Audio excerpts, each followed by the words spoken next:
It's not impossible to never tell the truth, but the reality is I'm getting away with murder. Getting away, getting away, getting away, getting away. Hey everyone, sorry we're late. I'm a piece of shit and can't keep track of time. You are not. We're getting games.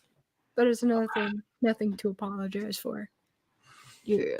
How is it going tonight, everyone? Welcome to Adventurous After Dark. We are, of course, Team Adventurous. My name is Zack Peeper, but you can call me the Mad Wolf, the Mad Bard, the Bard of the New World, whatever tickles your fancy. Caitlin, introduce them to your delicious face. Oh, my face is delicious. Anyway, so yeah, I'm Cait, and I'm the Wild Writer over on Wild Writer, also here on YouTube. And as you can see, apparently I am the person who writes very intriguing romance stuff. If you've been watching the live chat thus far. So yeah. And as you can see, Caitlin has a fancy dancy new red, blue, green mic. I do. It's all pretty and colorful. It's all pretty and shiny and everything. Yes, my bestest friend, specialist person in the whole wide world got it for me. Aww. What's his name? His name is Zack. Oh, he has the same name as me? That's crazy. Yeah. Alrighty, everyone. So, as the title of the video, and as all the advertising that we didn't do because we're lazy pieces of shit, would have said, tonight, right? Yes, exactly, Lauren. Rest in peace, old crappy Mike. Yep. That Mike is gone. More like rest in pieces. Why, did you really destroy your old mic? No. I was like, wait, like that could have been a spare. What the? But anyways, so it's no secret that here at Team Adventurous, sometimes we make enemies, and there's one enemy that we've had pretty much since we've been a presence here on YouTube. Yeah. And that is an individual. I'm not going to call him an author because he isn't. No. By the name of Michael Prose. And he published some of the worst books I've ever had the displeasure of molesting my eyes. And we thought it would be fun to do a very long annihilation of Michael's anus based upon the dismerits of his work. And that's why we're having a Prose Police Extravaganza this episode. Let's go. Bad prose, what you gonna do when the Prose Police are coming for you? Bad prose. All right. Sure. All right, are you bringing them up, Cait? You got all four, right? Yep, I do have all four. Excellent.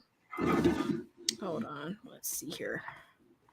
Okay, because I have Elfistra as Elfistra the Sorceress. I have that as a PDF on here because you sent that to me. Yeah,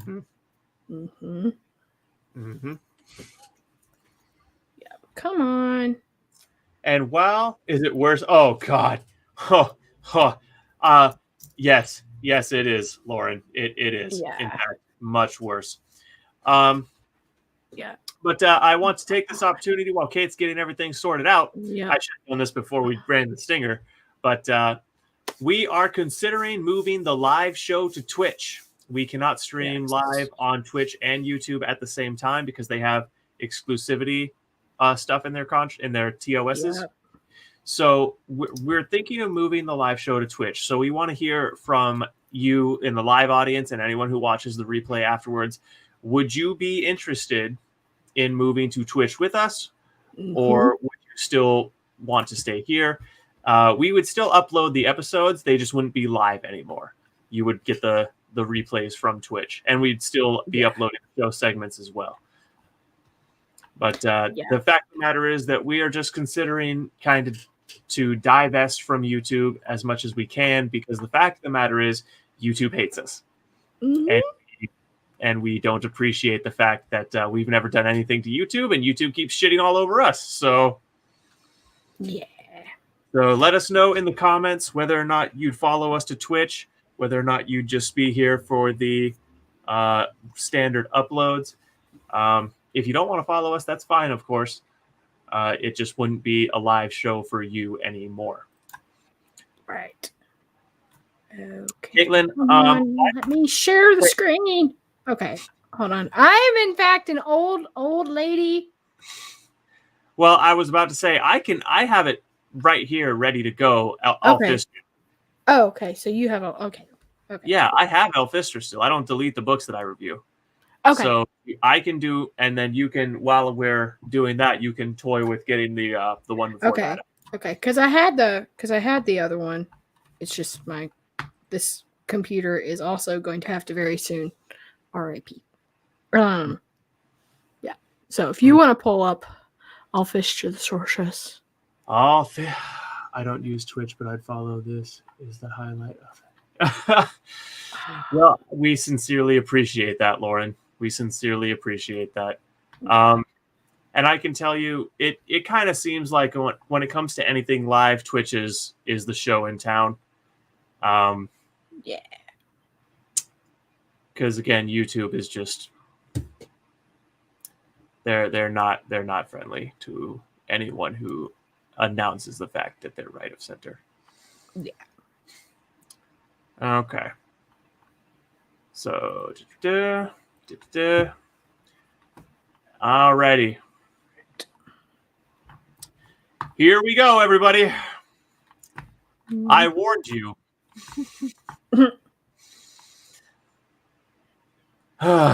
Okay. Going down in an earlier round. Sugar will. Now, you may recognize this face.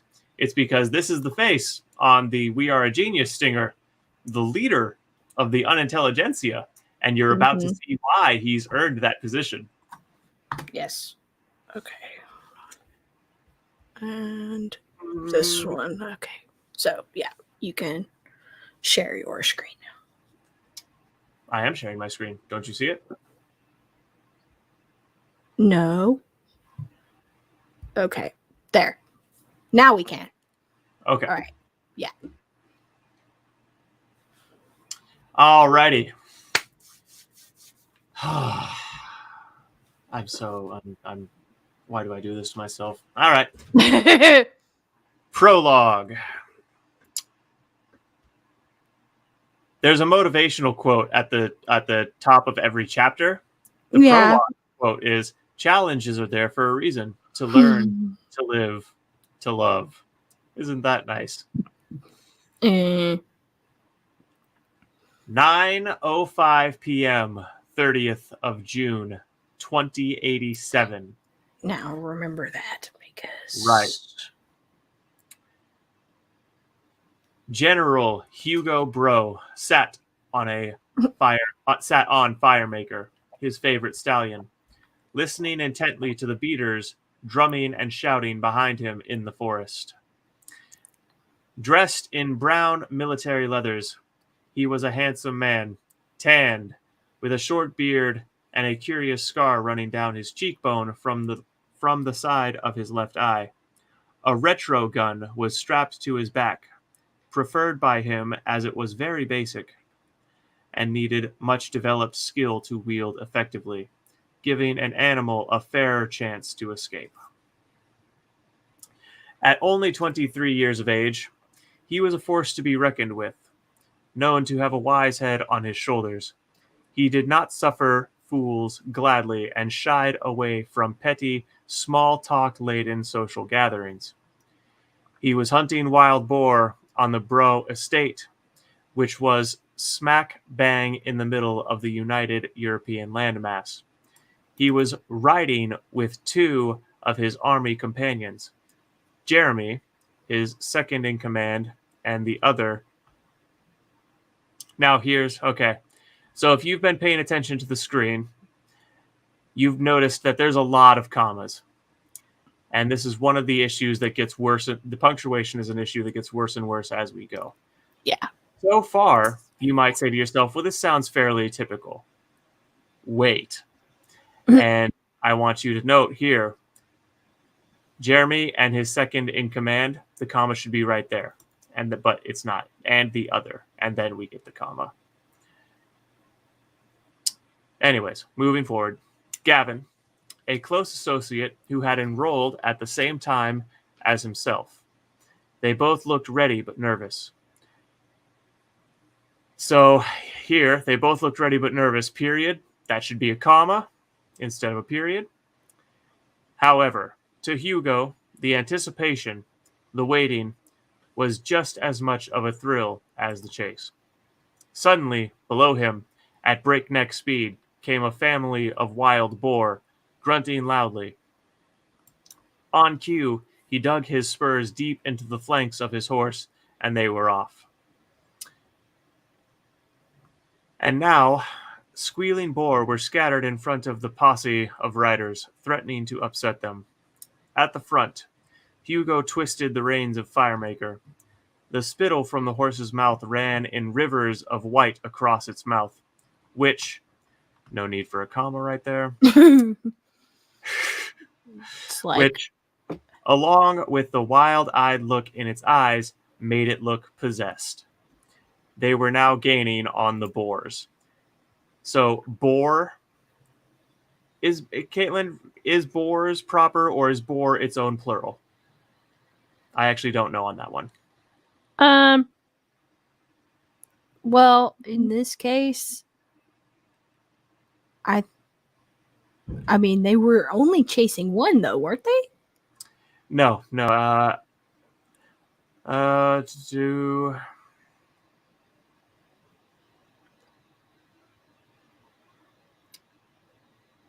it says family of wild boar right there. Yeah. Yep. However, typically when you say you're going boar hunting, I've never heard anyone Say boars. Yeah. Yeah. That's why I asked. I've never heard. Yeah, because it's like, no, we're hunting wild boar, which is, it's its own plural. Kind of like shaman is its own plural. Or geese. Or geese, you know. Yeah. Well, but then again, goose and geese, so that's not a good example. But yeah, well, no. Yeah, but shaman is a good example because apparently people think that you know. Now the light was fading fast, and the riders knew that time was running out. Very soon they wouldn't be able to see a thing. Redundant. Suddenly, a deafening crack was heard to their right. A flash of lightning. A glow of incandescent light, and Hugo and the other two riders were instantly thrown off their horses, high up into the woody, damp air. High up into the woody, damp air. I'm sorry, I have never heard wood described, or I've never heard air described as woody. I have no idea what that means. It's like, what? And when you're thrown up,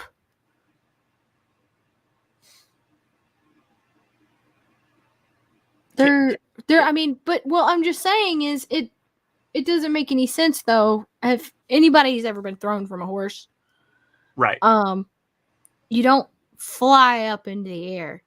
Right, the horse bucks and you actually fly off its back. Right. Right. Horizontal or even just getting dumped off of its back. Right. Yeah. Hugo hit the ground face first and slid along the forest floor. Through the damp detritus of soil, twigs, and small stones, he eventually came to a stop and lay there, face down, winded and dazed. He slowly picked himself up and sat upright, spitting a mixture of dirt and blood from his mouth. He turned around to look for the others. They too were coming around slowly, crushing and groaning. What the hell was that? Hugo groaned. The mesmerizing bright light to his right caught his eye. The forest around him was now bathed in a white crackling fluorescent light. He stood up, wiped the mud off his tunic, and slipped the retro gun into his right hand. Okay. Again, we have a throw up of comma. He stood up, comma, wiped the mud off his tunic. Instead of a comma there, Yeah. I would have said he stood up and wiped the mud from his tunic. Yeah.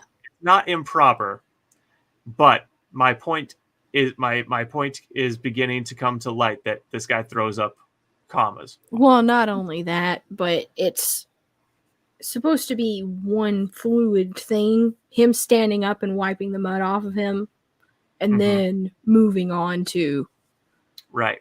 And so, like I said, and would be much more appropriate than the comma. Exactly.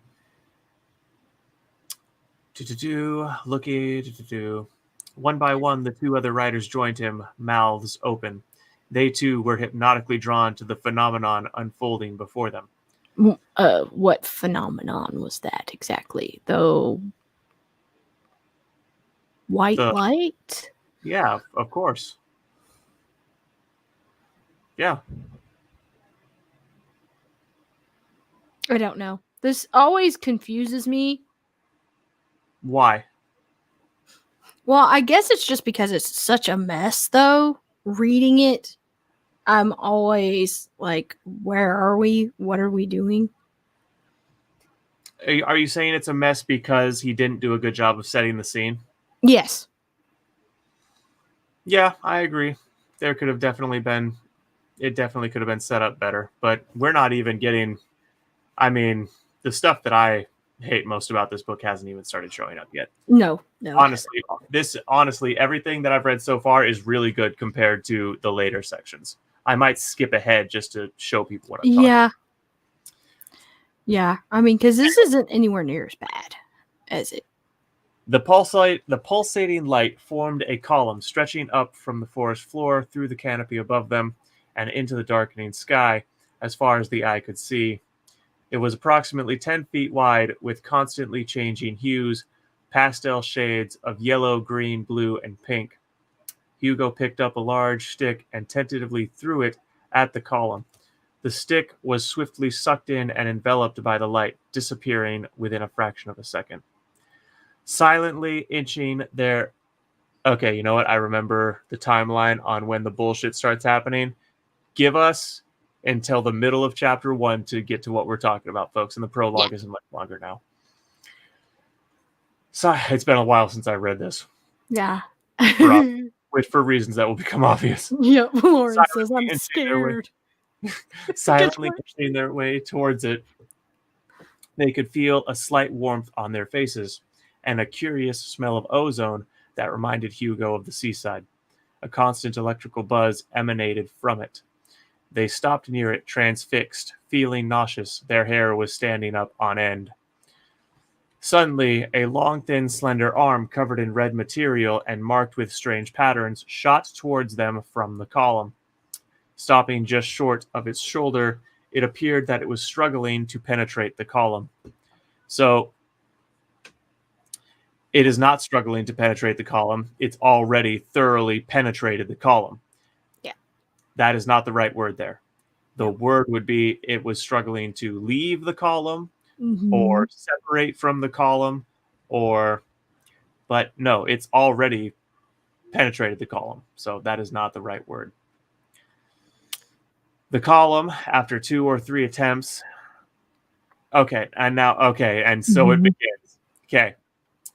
This is where the punctuation starts getting fucking really, really fucky. So, okay. So suddenly, comma, good. A long, thin, slender arm, comma, covered in red material and marked with strange patterns. That comma should not be there. This is the comma that we should have had for that. Mhm. But instead, we have a sentence fragment. Instead of one fluid sentence fragment describing the arm, he broke up the Mhm. arm's description right there.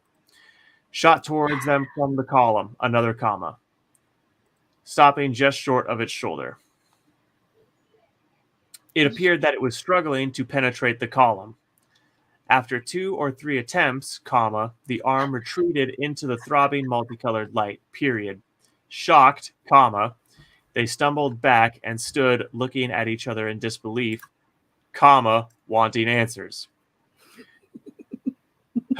They turned their attention to the light and were trying to examine it, comma, looking up and down, comma, when they heard the sound of breathing of something hissing through the air.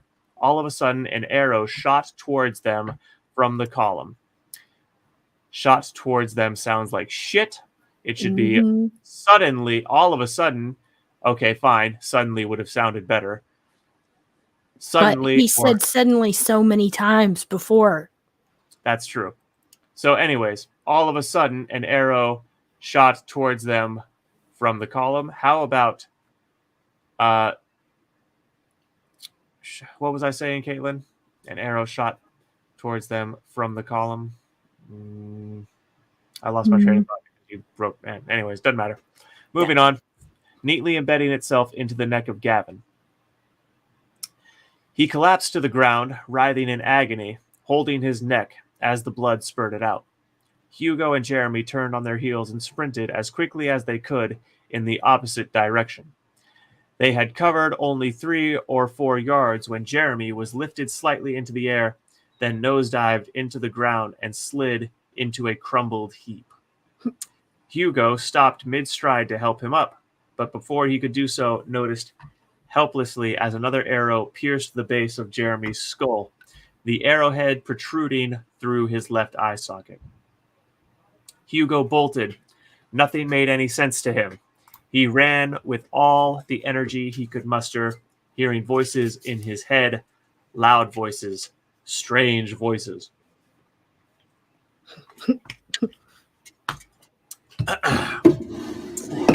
Okay. He heard the loosing of another arrow, and in an instant knew this one was meant for him. He started to dart left, then right, in an effort to be out of the line of sight of the arrow. It is not the line of sight of the arrow, it is the line of fire of the arrow. Yes, The because line of sight refers to the person who shot the projectile. yes. Unless, of course, this is a magical arrow that has eyes. His left toe caught the root of a small tree. If it's a small tree, it's unlikely that it would have roots above the ground. His left toe caught the root of a small tree, and as he stumbled forward, he felt the arrow nick the top of his right ear. He hit the ground at breakneck speed, head first, and slid into a large rock and came to an abrupt stop. I object to this sentence because if he hit the ground at breakneck speed head first, he'd be dead. Right. So that That's the sentence is point of saying. obviously problematic. Because, I mean, he hit the ground, he hit it at breakneck speed, meaning it would break his neck. Right. Especially now, the term breakneck speed is somewhat loose in terms of interpretation. But I think we can all agree that if you say someone hit the ground face first at breakneck speed, they'd probably be dead. Yes. He lay in a pool of dark, stinking mud and started to pull himself up, wiping off. He hit a rock head first at breakneck speed. No, he didn't. He laid there for at least a minute, seeing stars, if he wasn't dead. Wiping off the blood that was now pouring down the side of his face, as he looked up, he saw a tall man standing in front of him. Hugo noticed the tops of his ears were pointed, and he was wearing strange red clothes, unlike anything he had seen before. He was holding a large bow in his left hand. The figure was gesturing at him. Suddenly, Hugo heard a strange voice in his head, in an unusual language. But Hugo noticed that the man's lips were not moving. He felt the breath being sucked out of his lungs. His eyes started to unfocus as a warm, tingling sensation spread quickly throughout his body, and he crumpled to the ground unconscious. Now, I just want to make note of the fact that, once again, the voice is described as a strange voice. If you read through the book, you'd notice the repeating of terms used to describe things a lot. Yes. Yeah, like strange voice or sentient. Or Dear God. heady, Yeah. as it refers to smells. Mm-hmm.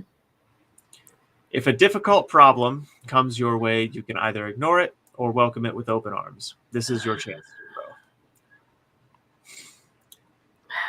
So, Yeah. I also want to make note of something. So, we just read the prologue. Now we're in chapter 1. As Hugo started to gain consciousness. Now, if Hugo was gaining consciousness many years after what just happened, Mm-hmm. it would have been appropriate for that to have been a prologue. However, well, you'll see. Yeah.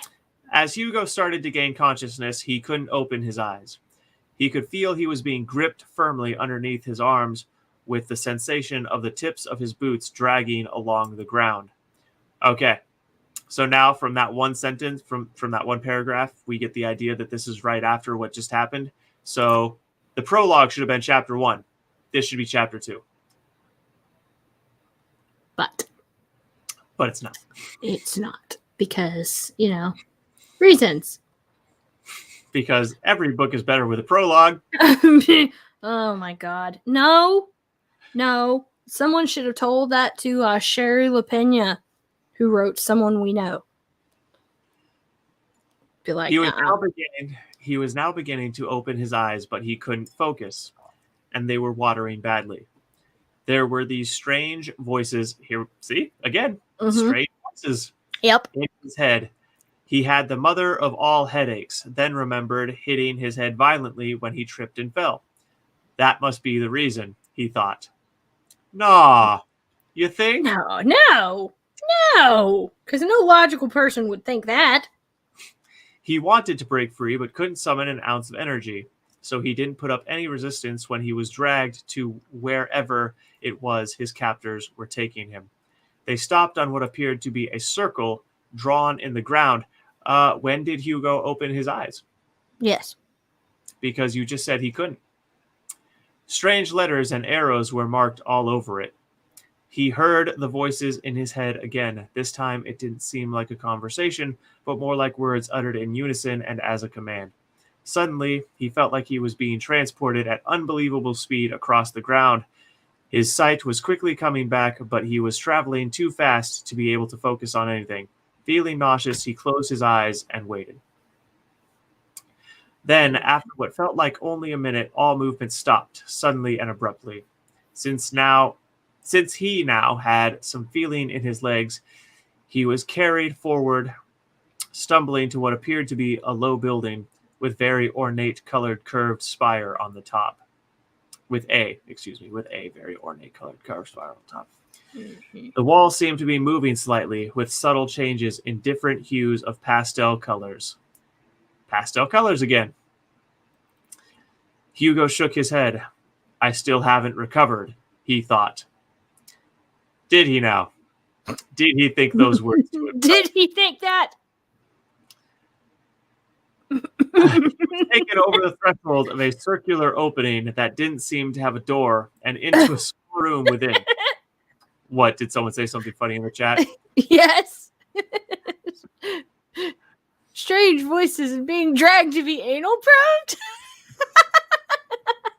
And was, okay. Anyways, moving on. He was taken over the threshold, blah, blah, blah, into a small, and was laid down. He was laying down. Yeah. This is being written in present tense. So I believe laid down is improper there. But anyways, Yes. face first on a soft, sweet-smelling fur pelt. He lay there gathering his thoughts, remembering now the violence at the White Column, the fact that his companions had been brutally killed, and with that his anger began to rise. He reached over his shoulder to grab his retro gun off his back, but it wasn't there. He slowly and painfully pulled himself up into a sitting position and began to take in his surroundings. What was that column? No matter how he thought about it, trying to find an explanation, nothing came anywhere near to making any sense of it all. It seemed to slice through the air. That's it, Hugo thought. I'm calling it the Slice. At least it's got a name now. He's like, what? It's a start, I guess. Not much of one, I know. Apparently he's thinking all of this to himself. Uh-huh. He lifted his head up and slowly looked around. What was this place? His heart was beating very fast.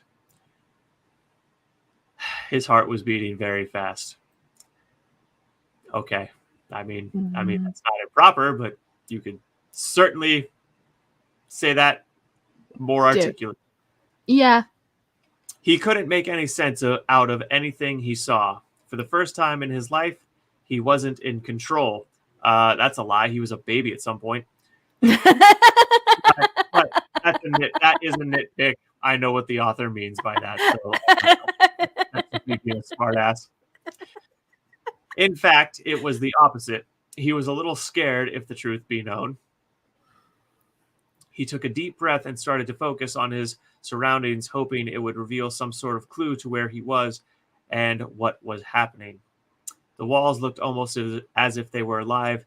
They were gently pulsating, and there appeared to be no corners anywhere. Everything was smooth. A round window, round doorway, an oval fur pelt, and an array of pastel colors again that were changing color as if to a beat. The words, "I'm sorry," came into Hugo's head. He couldn't quite put his finger on the accent. It was almost like a heavy Swedish accent, but not quite.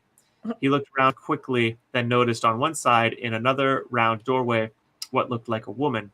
A tall, slim, elegant woman.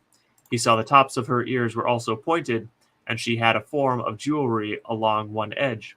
Her clothes were Caitlin? Diaphanous? I highlighted there the word diaphanous. Yes. Okay, thank you. That's one word I don't know. In the whole damn thing, there's like 2 words I don't know. That happens every now and then. Definition of that really quick? Well, if they were diaphanous, basically they were almost a muted luminescent. Her clothes were a diaphanous light green, and she had very blonde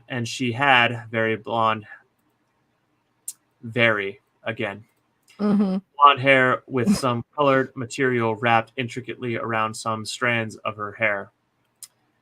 Okay. That sounds like shit. Yeah. Intricately wrapped. I'm going to go through the whole thing again. Her clothes were diaphanous light green. Okay, that's fine. And she had very blonde hair. Very blonde hair is, again, you're using the word very a lot. It's getting to the point where it's exceptionally lazy. There's other words to describe levels besides the word very. Extremely blonde hair. Exceptionally blonde hair. Platinum blonde hair. White blonde hair. Hair so blonde it almost appeared white. You get it. Yeah. With some colored material wrapped intricately around some strands. You don't need the word some.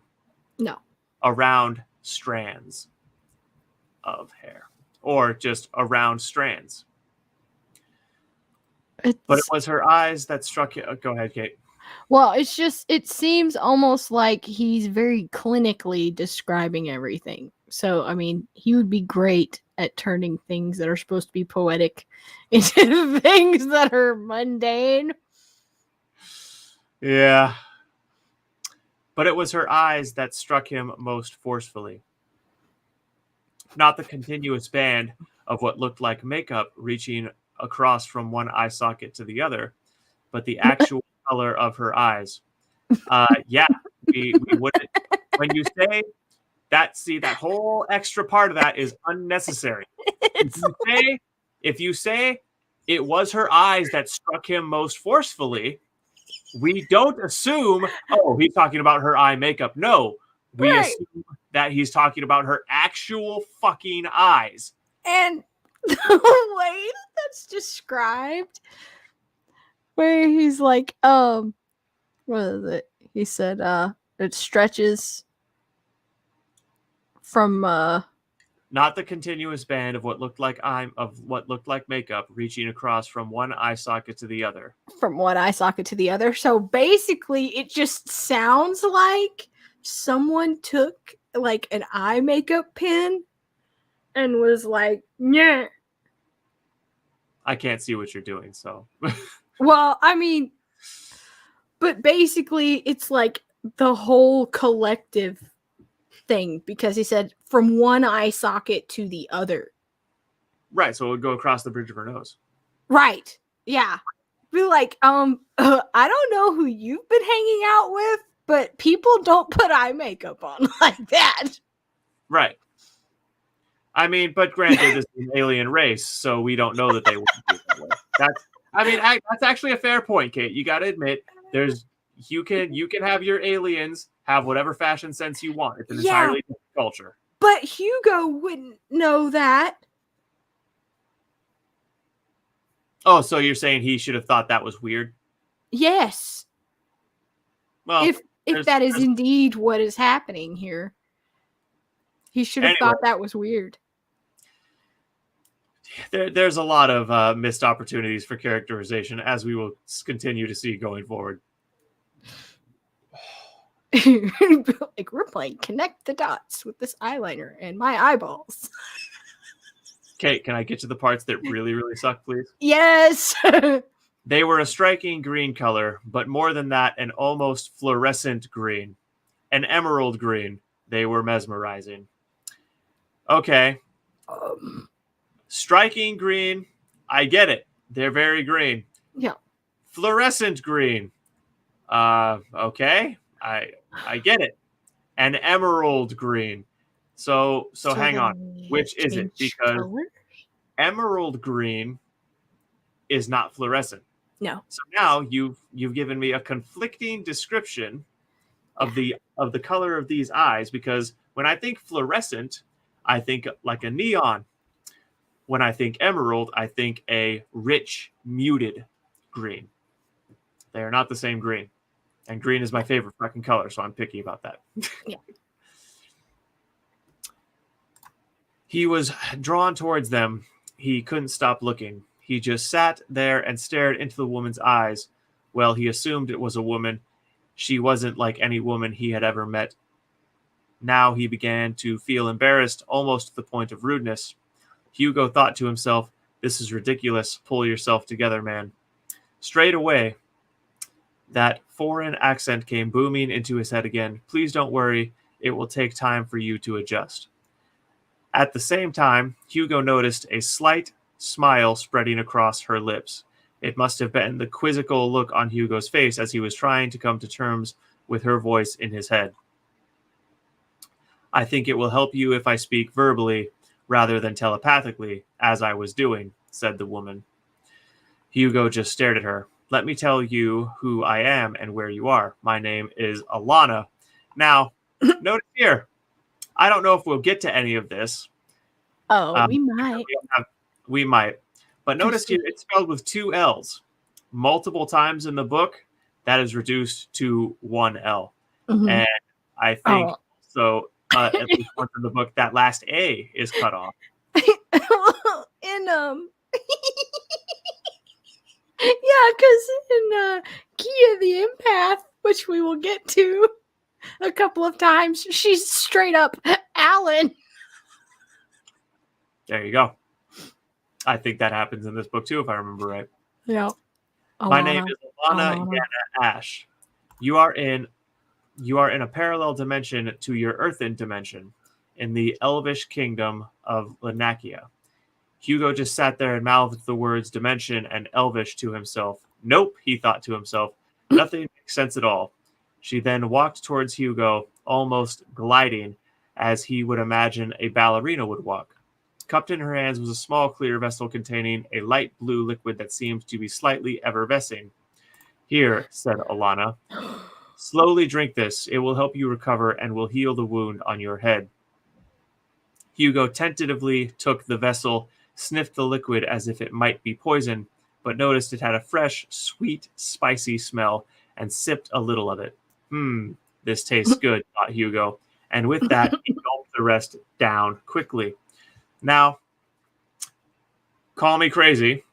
If my friends were murdered in front of me and the people that did it abducted me, I wouldn't just drink the first thing they handed me when I woke up. And with that, he gulped the rest down quickly. Immediately, he felt a lot better. His headache almost gone, and he even felt re-energized. Hugo looked at Alana and held out the cup for her, which she reached forward to take off him. You mean take from him, not off him. Yeah. Again, the charming smile appeared across Alana's lips. Besides being able to send words telepathically, I understand you call it into your head. I am also able to read your thoughts as well. Okay. I'm going to read that one more time for you, and you just... Hello, Miss Exposition. Right. So again, I'm going to read this one more time for you and ask yourself if the syntax here sounds anything like it should. Yeah. Besides being able to send words telepathically, I understand you call it into your head. I am also able to read your thoughts as well. Now again, you could use the excuse, well, that is an alien speaking. Maybe their command English syntax isn't the best. Yeah. Wait until we get to some of the human dialogue. Yeah. Yeah. But I have decided I am not going to do that in your case, even though you couldn't prevent me. I feel it is essential to build up a trust between us and wish to be courteous, so we will communicate as you do on Earthside with your kind. Earthside, said Hugo. That is the name we give to the dimension you come from. Why would they add the word side? They wouldn't. They would just call it the same thing the natives called it. Said Alana, but you want answers, I think. I'm sorry, but I already know many of the questions you have been thinking about since I was able to pick your thoughts up earlier on. I will do my best to explain everything for you from the very beginning. Walk with me, and we will sit outside my dwelling. Here's where it's about to start getting really noticeable, if I remember. Yeah. Hugo slowly stood up. He felt much better. That blue liquid was amazing. He followed Alana through into another room. Okay, he followed Alana through into another room. No, either through another room or into another room, not through into another room. It's like... Yeah, it's like, have you ever walked around anywhere before? It's like, do you have any command of... Do you speak any English? With a simple fireplace in the front of which was a very large... There's that word very again. Yep, it's very large. In the front of which, that sounds like shit. In front of which, and the word doesn't need to be there, and no. In front of which, or in the front of, but in the front of which sounds like shit because it is shit. Was a very large, very thick fur pelt. Hugo imagined the animal it came from as being larger than a polar bear. Again, it was very large. Again, he noticed the walls were moving and pulsating, changing hues of pastel colors.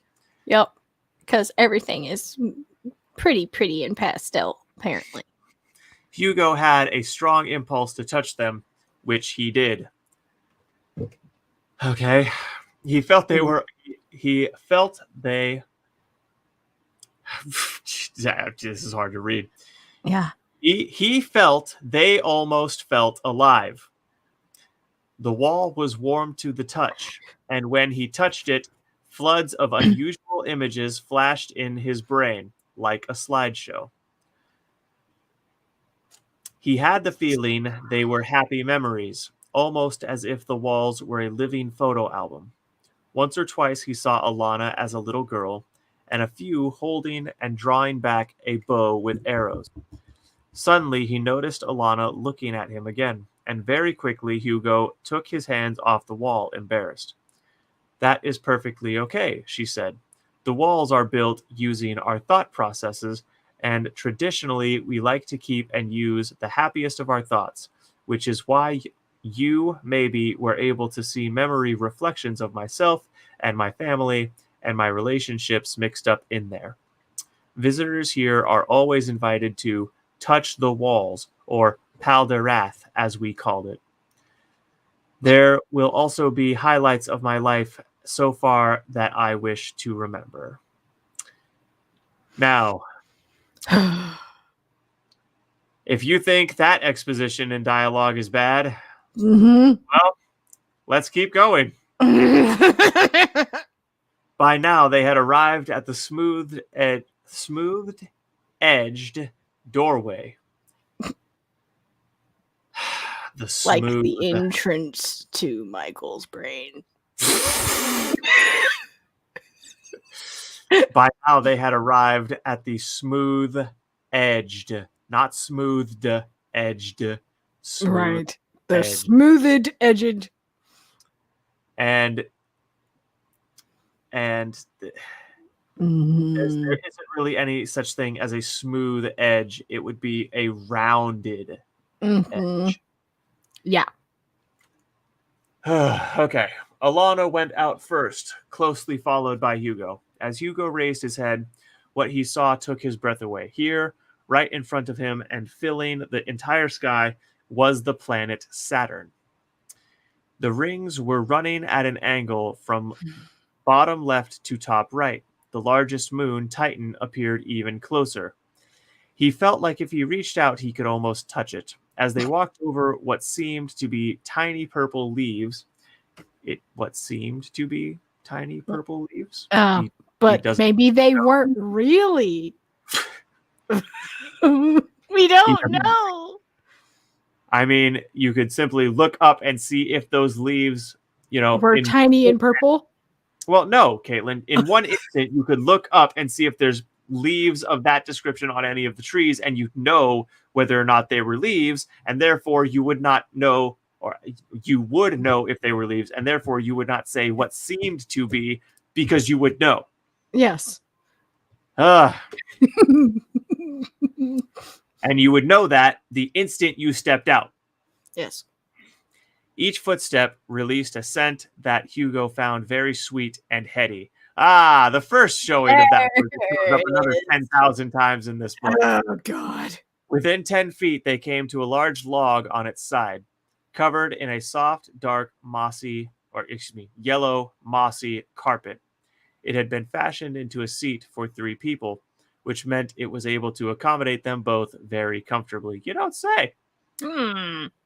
Slowly, Alana sat down. Hugo suddenly turned to her and with urgency asked her, "Am I a prisoner?"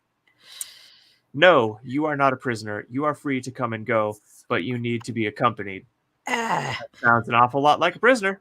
Yeah, but also it's like, why is he waiting till now to ask this question? Yeah. That's generally something you maybe would ask before you drink the mysterious liquid. Yeah, exactly. Hugo looked up and then continued to stare in disbelief at Saturn in front of him. "That's unbelievable." "Yes," Alana chipped in. "In our dimension, we share the same solar system as you, with the same number and size of planets and moons. The major difference is where each planet is. So it's not the same. If there's a major difference in where the planets are, then it's Then not it's the same not. solar system. Right. The planets might be all similar to our solar system, Mhm. but it's not the same if they vary in their locations. Because cosmologically speaking, it's really fucking important. Yeah. The major difference in where each planet is in relationship to ourselves here on Lanakia, which is why at certain times Saturn comes very close. You have to understand that the laws of physics, mechanics, gravity, and so on. So the word mechanics right here is just by itself. And Mhm. in this context, the word mechanics being there by itself means absolutely nothing. Yeah. Physics is the mechanics of how things work in the real world. Mhm. Standing alone by itself like that, the word mechanics means nothing. Yeah. Gravity and so on have different rules for us in our dimension. Now, it's funny because they say gravity and so on have different rules in our dimension, but nowhere in the book do we ever see gravity. Well, I actually take that back. Mm. Apparently, this planet is like 7 or 8 times the size of Earth, and Yes. yet Hugo isn't being smushed to pudding. So I guess that's proof by itself that gravity is a little bit different here. Hmm. But that's the only thing that's different. And so, really, you could have just said gravity's weaker in our dimension. Hmm. And wouldn't that cause them to walk funny? What do you mean? Well, I mean, Hugo would be walking funny considering the fact that he's used to Earth side of gravity.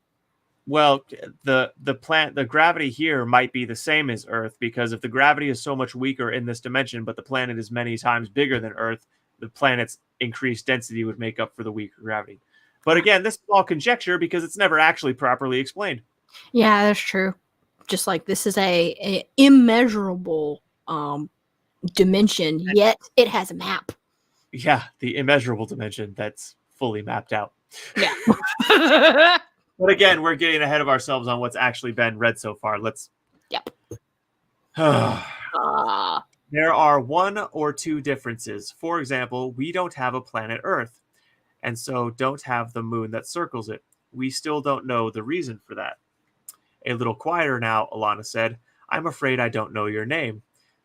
So you were digging around in his head and knew all the questions he was going to ask, but you didn't find his name anywhere in there? Right. Doubtful. My name is Hugo. Hugo Brof, said Hugo, and he slowly sat down, looking a little nervous and bewildered. Well, Hugo Bro. And I'm not saying bro like BRO. There's an UGH here. I just don't know how else you would pronounce it except bro. He thought he was being clever naming him an anagram as of "You Go Bro," because Hugo is basically a parody of every macho stereotype in action movies, pretty much. Maybe. Well, as somebody who's read like all of them, yeah. Okay. Anyways, well, Hugo Bro, my queen, Queen Haruntha, has asked me to apologize to you and your people for the deaths of your soldiers. She asked me to explain that it was partly a mistake on our part, you mean entirely, in that we thought we were under attack, which we are from time to time, from other portals, all of which are in the northwest of our dimension, beyond an area called the Windfall Mountains. Now, well, hang on. I'm going to keep going here. To have a portal suddenly appear down in the southwest of our dimension in the district of Sepnaroth took us by complete surprise. Immediately, the Queen's security bowmen went to investigate and found it difficult to access through the portal to investigate.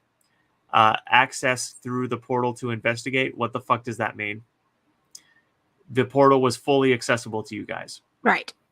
You went to it There was nothing impeding your access to it. You went to the portal and indeed went through it just fine. So what are you talking about?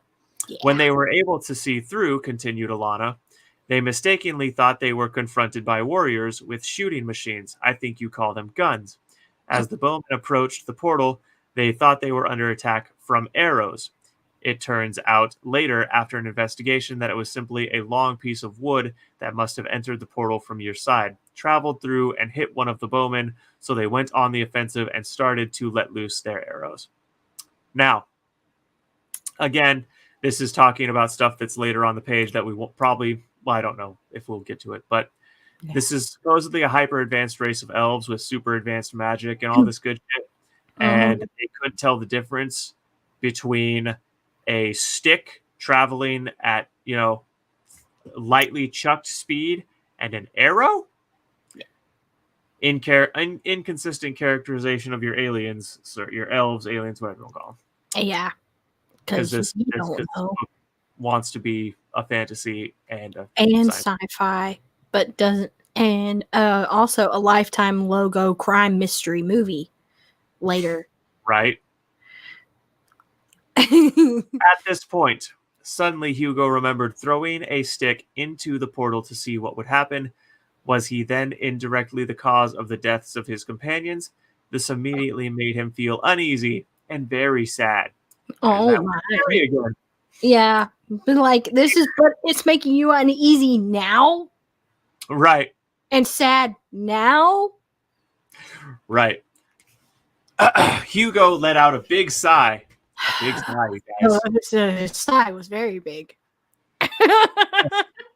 None of us like to lose friends, especially if the mistaken retaliation is sudden and a surprise. But such is life. I have to admit that I have now. Okay. Anyways, let me start over. Yes, none of us like to lose friends, especially if the mistaken retaliation is sudden and a surprise. But such is life. I have to admit that I may have been indirectly responsible for their deaths. He explained to Alana about the stick incident. Nothing can bring them back, said Hugo. And in the spirit of understanding and forgiveness, we would need to move on. I, for one, would like to explore, to understand, to learn from each other, and on that basis try to agree on common ground and possibly how we can help each other. For now, though, I admit I am struggling to make any sense of it at all. And yes, continued Hugo, I have lots of questions. How can you explain that you can use telepathy? How can you explain that you can use telepathy and that you can speak verbally in English, even though you do have an accent? All this is so foreign to me, and yet to you, you seem to be familiar with me as a species and on our way of life. Okay. We finally made it through all that. Caitlin, do you want to take a shot at digging into that really quick? Take a shot at digging into the fact that he's basically having a whole ass conversation with himself, even though there's another character there. Oh, that's only the beginnings of it.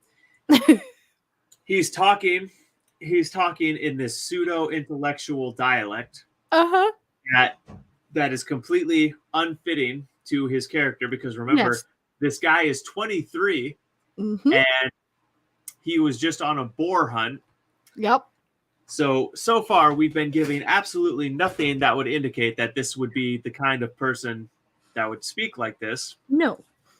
Now, also consider the fact that he has just discovered aliens exist, been dragged through a dimensional portal, took a really nasty blow to the head. Which is not bleeding somehow. Well, magic, gooey liquid. And these people just killed 2 of his friends. Yeah. You would not be this chill about this.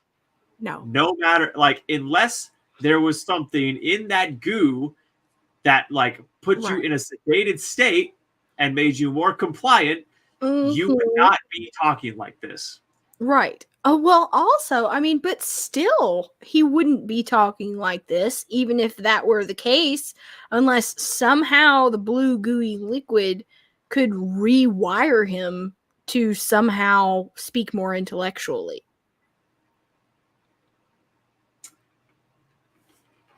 Okay. I have an accent, exclaimed Alana. For a moment, there was what, Caitlin? It's just ridiculous. I have an accent. Exclaimed Alana. For a moment, there was no reaction. Then she laughed out loud. You should have heard me when I was struggling to learn and speak your language in the early days of learning. Apparently, you still need some work because that was redundant and bad. Never mind having to cope with accents. As a culture, said Alana, the Lanakians have been around for nearly 3.5 million years before your ancestors, and I mean apes, were walking the earthen dimension. Okay, so they have a recorded history, or at least well, it says they've been around for 3.5 million years before our ancestors, before our earliest ape ancestors. Yeah. So that tells you how sophisticated these guys should be, and they got fooled by a stick. Yes. Yeah. What have you guys been doing this whole time? Even in those early days, there was a secret portal which has since closed, through which carefully selected elves and elf scientists, redundant, you could have just said elves and elf scientists. You could have just said carefully selected elves or carefully selected elf scientists. Right. It, again, just redundant. Yeah. Or, come up with we're able in disguise to learn all about humans, everything human life, politics, reproduction, intellectual capabilities, advances in medicine, science, and technology, and so on. We were impressed with how you began to improve yourselves, although we have also been disappointed that greed and misuse of power seems to be inbuilt into your genes and consciousness. Here comes the grandstanding. Here comes the grandstanding. If only you could channel your collective consciousness into areas that could benefit humans in other meaningful ways, continued Alana. How much more advanced would you be? Take your, how do you say, talk machines that you used to hold to your ears but are now implanted in the side of your heads. Yes. This is important later. This is important later, but we won't get all the way to it. But no. Yes, I remember now. Phones, mobile phones. The collective technology of just that one item means you now have all information at your fingertips, that you can communicate with anyone, pay for anything, even cure yourselves. So, what? That's a non sequitur. Even cure yourselves. How does a communication device help cure? So, either your command of the language is really bad, Mrs. Elf, or your info on our technology is really bad. Yeah. Be like, did you know that you can cure cancer with a mobile phone? And so on. All for a little advanced piece of technology the size of the nail on your little finger. Because our culture is so much more advanced than yours, we have been able to train ourselves to use more of our brain at any one time. And at the moment, it is around 95%. And with that, the use of what you would call magic, telepathic abilities, and so on. You yourselves do use 100% of your brain, continue Lana, but never at the same time. No, they would all literally be dead if that were actually the case. Wait, okay, Caitlin, what are you talking about? Okay, the whole stupid theory of how people only use 10% of their brain. Well, yeah, but it just said that. You yourself do use 100% of your brain, but never at the same time. It just covered that. But your brain is completely functioning all the time. the entire brain is functioning but not in active use. I'm gonna have to show you some studies later, Caitlin. I'm just As going far for as far as our studies tell us, you would only use up to 35% of your minds at any one time. And why do I know so much about humans from your dimension? Well, on Lanakia, I am a scientist with specialized skills to do with communication, and I have visited your dimension in disguise many times, and I teach some of your universal languages in our teaching facilities over here in our dimension. In fact, Earth dimension has been visited regularly from when you were cavemen. Okay. Now, I just wanted to get to the end of her diatribe here. Now, again, this is all exposition in dialogue. This is all stuff. So if you wanted to have a prologue for this book, you could have had prologue that covered all of this shit. Right. Instead of doing it in expositional dialogue. And we also found out right here that this elf has been to our dimension many times and teaches our language and all this shit. And yet she still talks like a robot. Yes. And I mean that quite literally, because I have gone to websites where you can talk to an AI. She literally talks like a robot. But then again, so does Hugo. Like a fucking Thoris bot. And so does the narrator. And I teach someone to do. Hugo was silent for more than a few moments, trying to take so much in. It is but. Taking in the view, accepting Alana as an alien, an elf, an alien, an elf even. It's like an elf even. It like humans have had the concept of elves because he makes it very clear that this Earth that he's working from is our Earth. So yeah, humans had the idea of elves for a very long time. So an elf even is an extraneous and odd thing to highlight further. Oh my God. He had grown up reading such very old classics like, see, here's proof that it's set in our world, like Harry Potter, where elves were described, but essentially were always make-believe.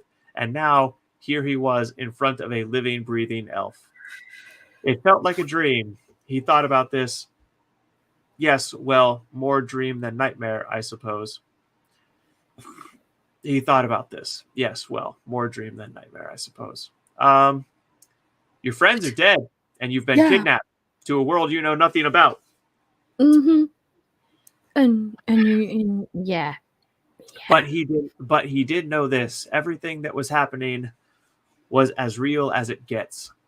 So he took in a deep breath and looked at Alana, who had now got up and was putting her arms around a tree, just randomly getting up, hugging a tree, while I'm trying to acclimate the human to our world, because humans are known for hugging trees all the time, right? Yeah. And I know that as someone who regularly goes to their planet. Now he knows the tree in detail and the other trees in front of him. He hadn't taken them in at first. Why the fuck not? Because he stepped outside. He should have instantly fucking noticed them. Yeah. Well, I mean, but didn't he notice them though with these seemingly tiny purple leaves? Well, he said that. Well, okay, so because he was obsessed by the sight of Saturn, so he was too busy with Saturn to see the trees, but not too busy with Saturn to see the leaves on the ground. Because you know when you're looking up at the sky, the leaves on the ground are easier to see than the trees that would be in the skyline of the thing you're looking at up in the sky. Oh yeah, of course, because physics work differently in this dimension. I guess the physics of how sight works is it. Yeah. Yep. These trees were quite different to the trees on the Bro estate. particularly in Winberry Wood, that he had only been riding through only a few hours earlier. That he had only been riding through only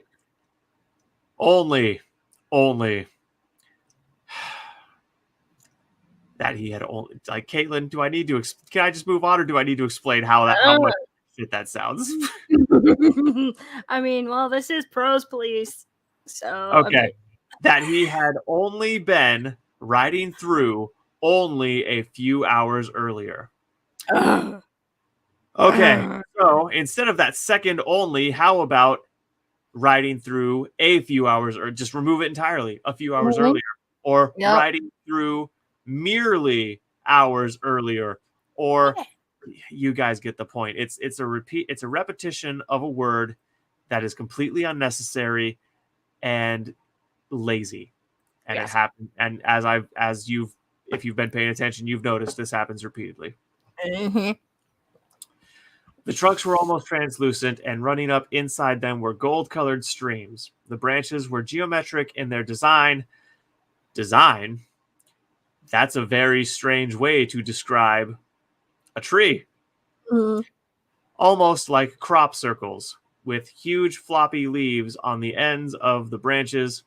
The leaves were very light purple in color and furry, and hung over in a semicircle, almost touching the ground. Hugo had the strong impression that the trees were communicating with each other. Why would he have that impression? He felt an all-encompassing feeling of intelligence, but also kindness, from something that felt like it was older than time itself. If I suddenly had that kind of a feeling after being kidnapped and told to drink a strange liquid, I would think I had been drugged. Right. Nope, everything's A-okay with it. This is all perfectly normal. These people killed my friends, made me drink a strange liquid. Now I'm having these weird feelings of universal connection. Totally haven't just been drugged. Yeah. And this chick is just getting up and hugging trees over here, because that's how people behave. And Hugo just doesn't find any of this. He says it's strange, but behaves like it's all totally normal. Oh yeah, this happens every day. Hugo slowly walked over to Alana. As he did so, he noticed his steps were very light, as if the gravitational pull was a lot less than on Earth. As he was approaching Alana, she suddenly turned to him and smiled. "Did you hear me walking up?" he asked. "No, I didn't," she replied. "The tree told me you were coming." Why wouldn't she hear him walking up? Right. Also, I thought these phrases were like super advanced and evolved and shit. Like, she could hear footsteps on the ground. Yeah, but the point he just made about the gravity working differently, okay? So it's like they're floating. But with it being as much surface space as it is, wouldn't that mean that he would actually be dragging his feet? What do you mean? Well, I mean, because with gravity supposedly what am I trying to say here? With the surface area being much more than Earth, wouldn't it mean that, aside from the fact that he should be squished into pudding? If gravity worked the same as it does here, yeah. Yeah. Then wouldn't he actually be dragging his feet instead of floating? No. Because we have to work on if it's stated in the book, we have to accept it as canon. It's stated the gravity is much lighter, so why would he be dragging his feet?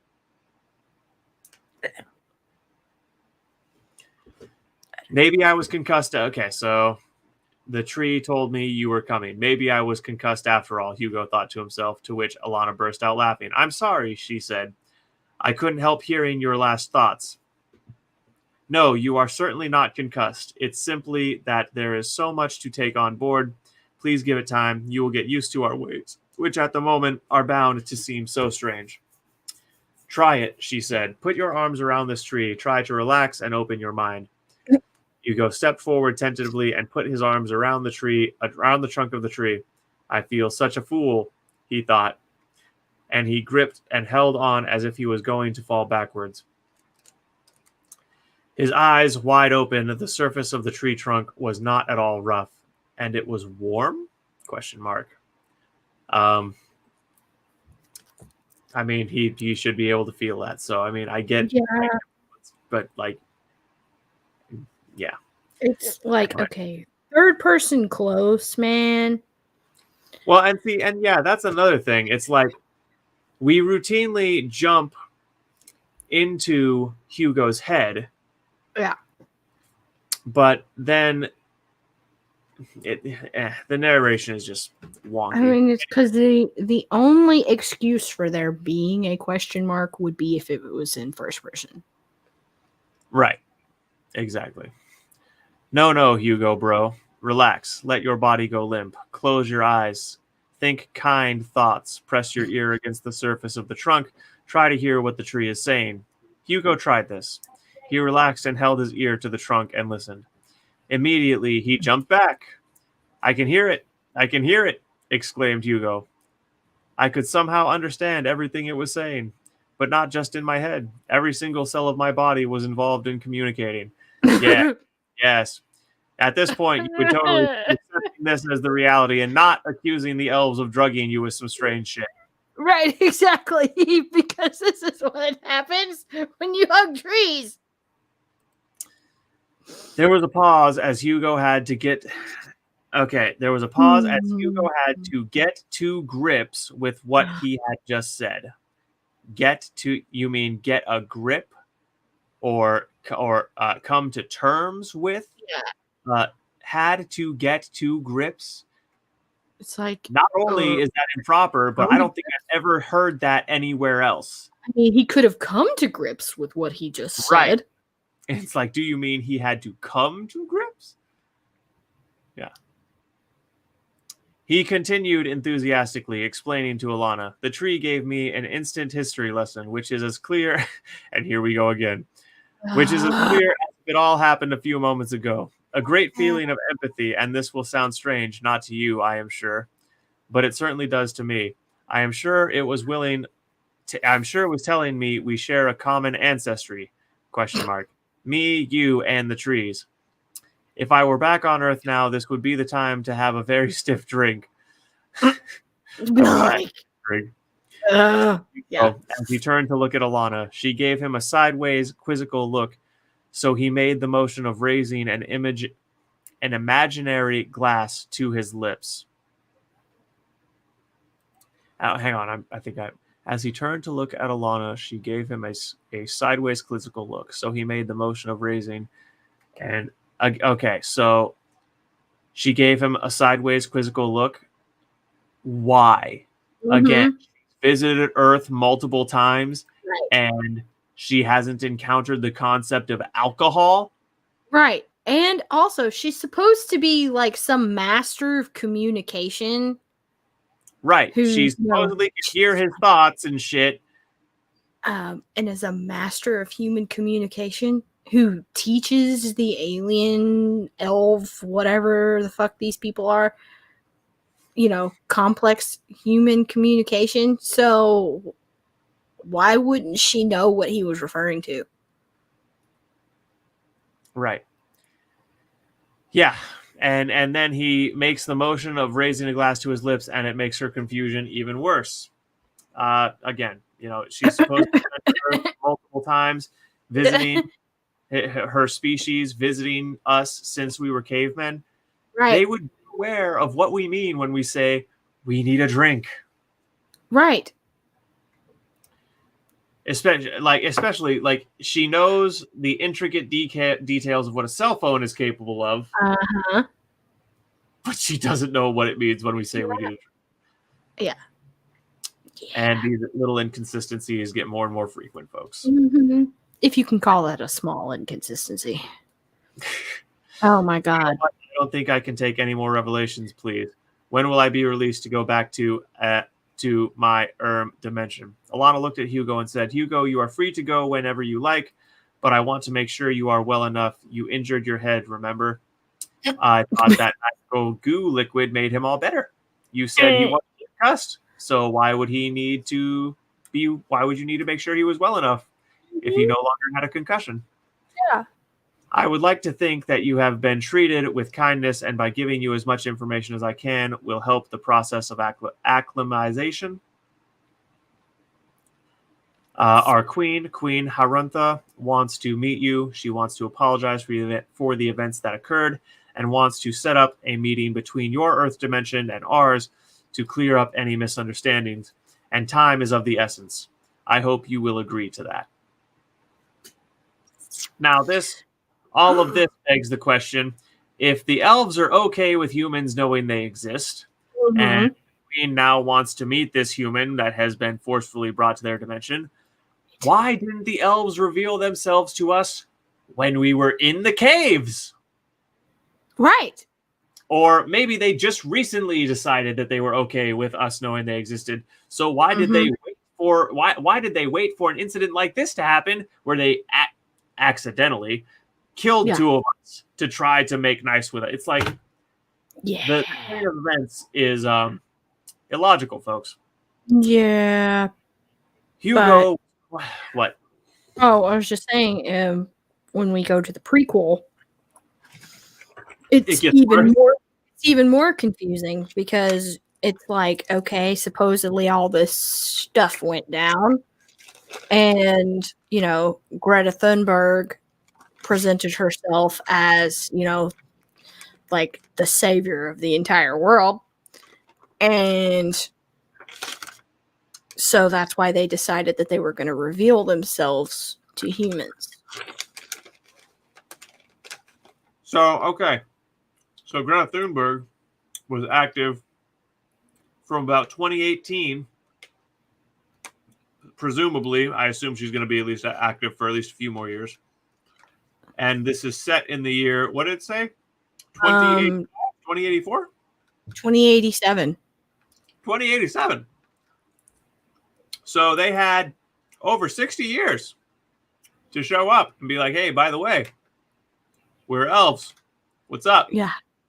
And they waited till a unexpected portal opened up and they killed two of us to make the introduction. And this is supposedly a super advanced race that's been studying us for millions of years. Okay. Yep.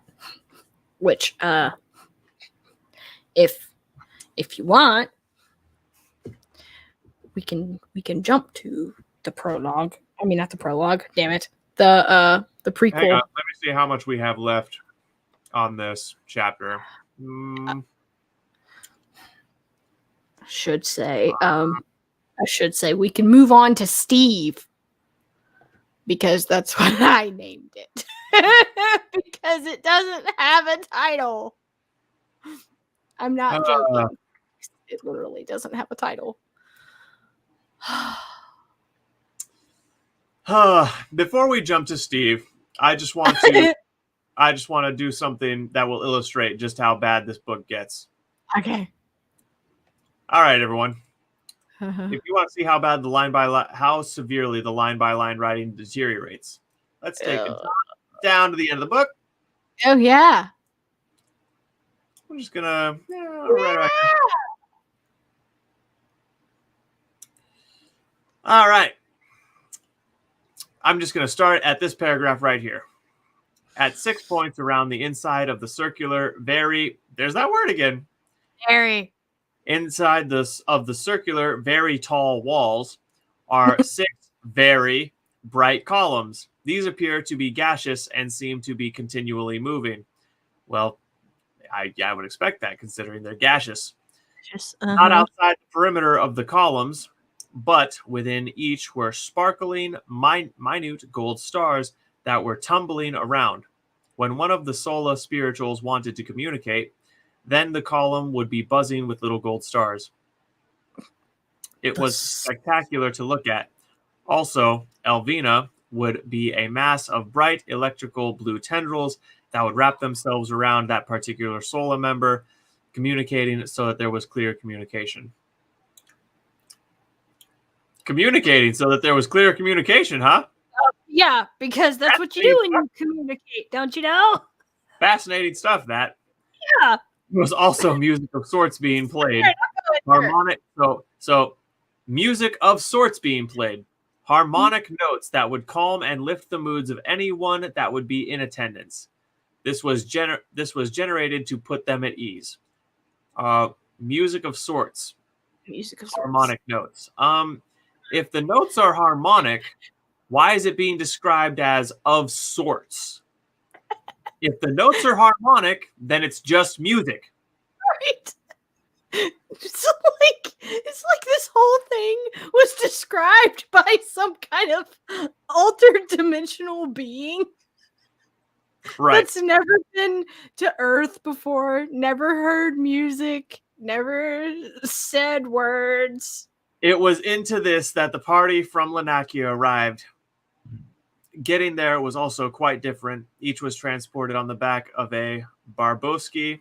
Alana, the queen, Elfistra, and Mandez all had their own, but Hugo was able to ride on the leader of the Barboski, a magnificent-looking animal that had 2 gold stripes running across his forehead to denote his rank.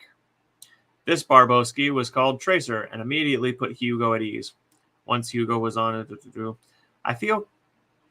Oh, God. Hang on. Oh, hang on. Is this a section I think it is? It's like, and the font change. Okay. Yeah.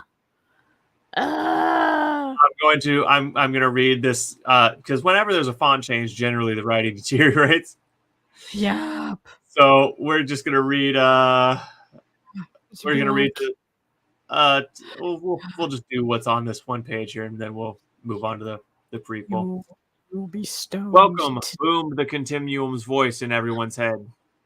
We are simplifying our telepathic conversation with you all for the sake of Hugo from the Earthen Dimension, so he will be able to process what we are collectively saying. Hugo, so much is new to you, but one of the Sola Continuum colonized your Earthen Dimension many millions of years ago, rooting in a landmass known to you as India, before seeding with the human DNA that would lead to human beings. The same DNA signatures that were seeded to produce the humans nearly 4 million years ago before your dimension was seeded. To produce the humas. Either that's a misspelling of humans or I can't remember if humas is a different race in this book. It could just be a misspelling. Those are quite frequent. Yes. We have discussed yours and Alana's plea to want to become partners, even though the rules for interspecies relationships are not permitted. The reasons for this you already know. However, in this case, we are going to make an exception for the reasons we are now going to explain. We have observed over many millennia the effects of greed, power, and the need for self-destruction that has been observed in the Earthen Dimension. But we have also observed how relationships between different cultures, races, and people on Earth have proved to be welcoming and fulfilling. Okay, let's move to the prequel, Cait. Yep. Let us proceed to Steve. Okay. So I had to do a little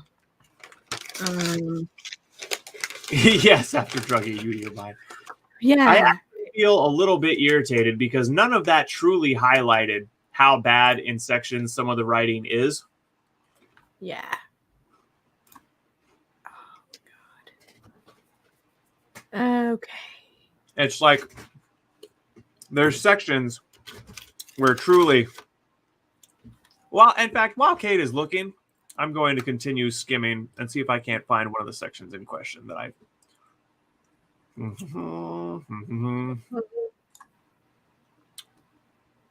Oh, yeah, and who can forget the famous character of Ding Ling? Oh, my God. The Asian manservant. Okay. For anything. Ta-da. Yeah, and pardon my... I have lots of work and stuff. I don't know if you can...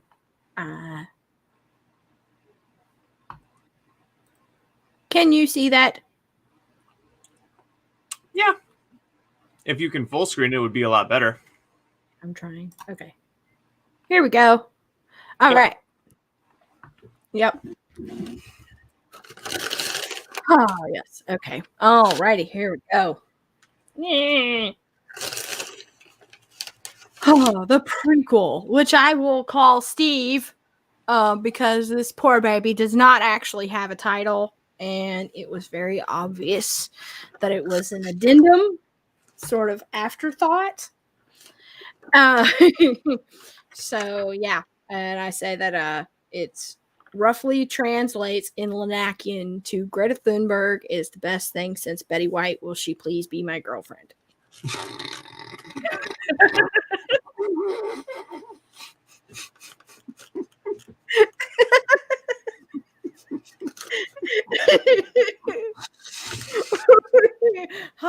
So here we go. All right, in this section right here. All right, because this is a short story, it has a prologue. Because, you're supposed to do that in short stories. Yeah. So, there are many disappointments. Just like this. We all make mistakes. We need mistakes in our lives. How else would we learn? Yeah. So, here it says, if we were eternal beings and had seen the planet Earth in all its glory when it formed, we would have been impressed. You don't say.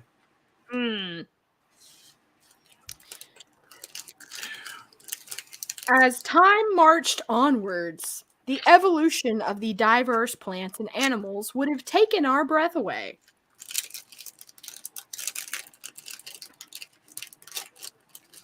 We would notice. Pick up the pace a little bit. You don't need to dramatically stop after every line. Okay. I'm just saying, should this have really been another paragraph, though? Considering that it's a part of the same thought right here. Oh, well, if you wanted to make that point, you should have articulated it. No, obviously it should have been the same paragraph. Because it's, because it just continues on with the same thought. Because it says, we would notice a living, breathing, sentient being emerging. Dear God. I have PTSD every time I see that word and stuff now, thanks to this man. Yeah. So we would notice a living, breathing, sentient being emerging called a human being, and would think this planet Earth would be a jewel in the cosmos. How wrong would we be? Shouldn't that have a question mark? Or is he? I don't know. Well, if he's making it as a statement of fact, no, you wouldn't. But you can't really make that as a statement of fact because that's an opinion. But go on. Yeah. How could these intelligent beings wreak such devastation on such a beautiful planet, which was, of course, their home? Because exclamations. By the beginning of the year 2087, there had been 3 major world wars, with all the suffering and loss of life these brought with them, and it would not stop there. There would be the devastation caused by human-induced climate change, experienced as abnormal weather patterns, melting polar ice caps, and coastal regions disappearing underwater. A double whammy of destruction. That sounded more than a double whammy. Now, I want to make a quick point about that. Huh? Well, Cait, does it get to how much of the landmass is put underwater anytime soon? Do you remember? No. Okay, just keep reading.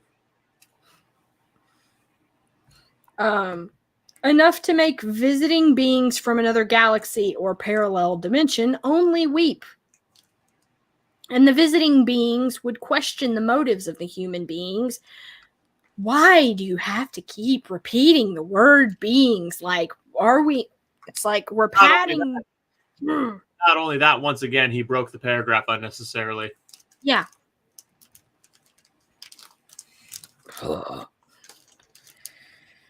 Okay, so here we go. Okay, so and the visiting, beings. Okay, that had committed such irresponsible acts of wanton destruction because big words. But we know why, don't we?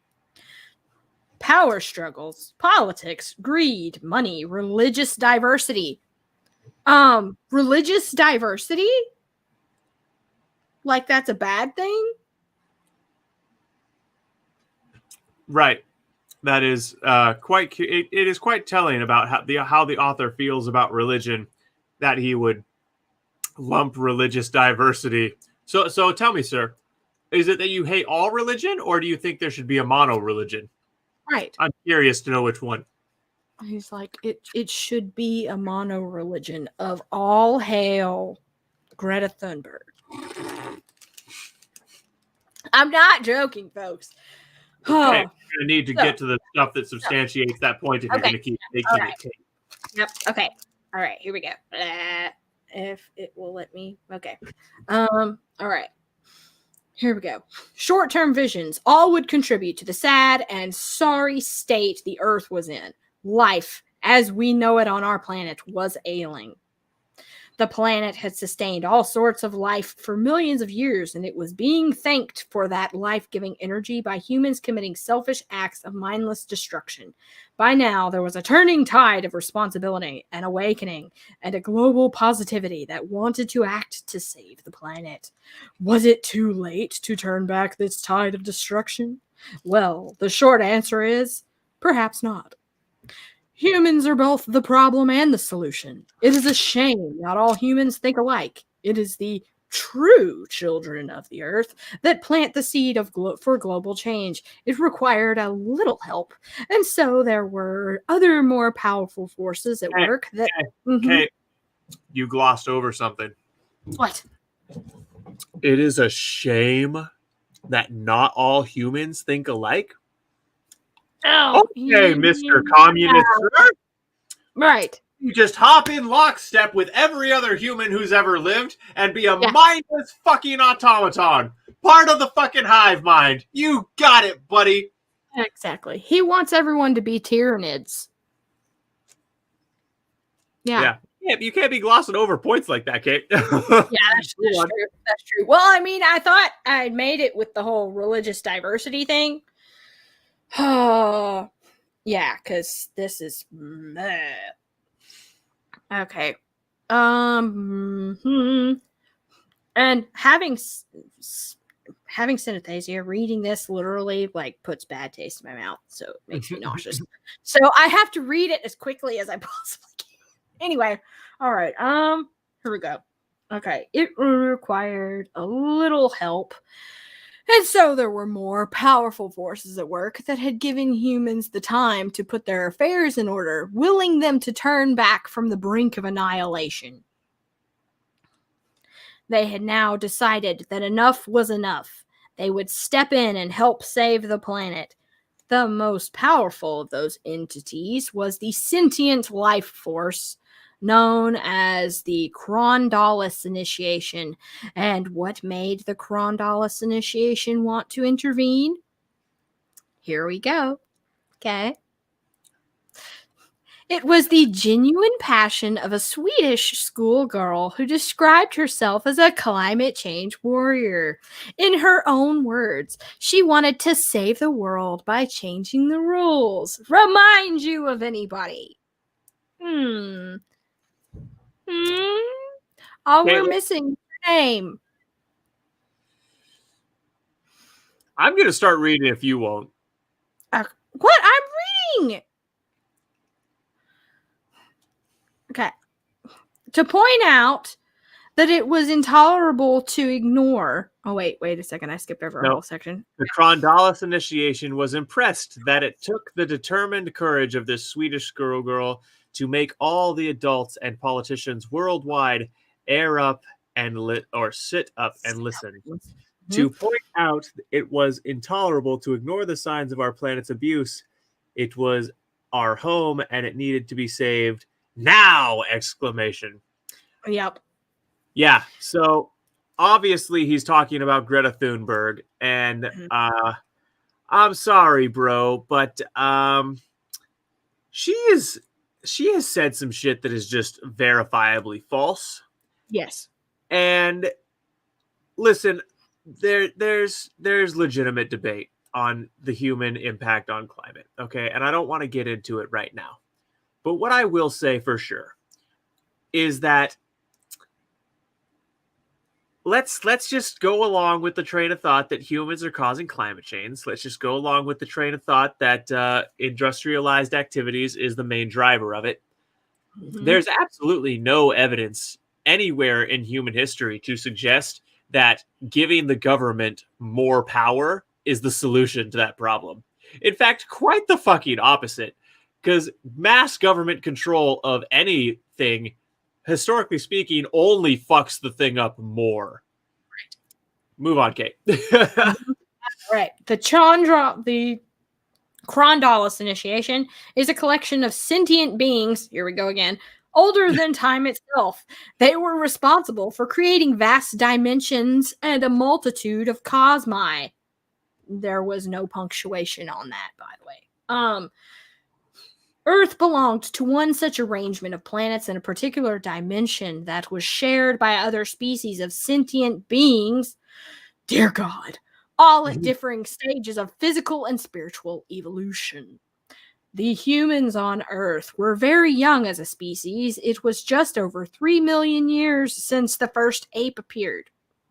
For the Chronicles initiation to intervene, they needed to find another, much more advanced species to act as their catalyst to improve and help the planet Earth.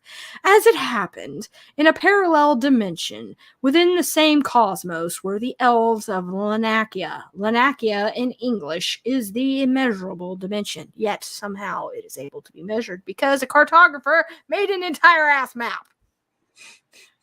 So, yeah.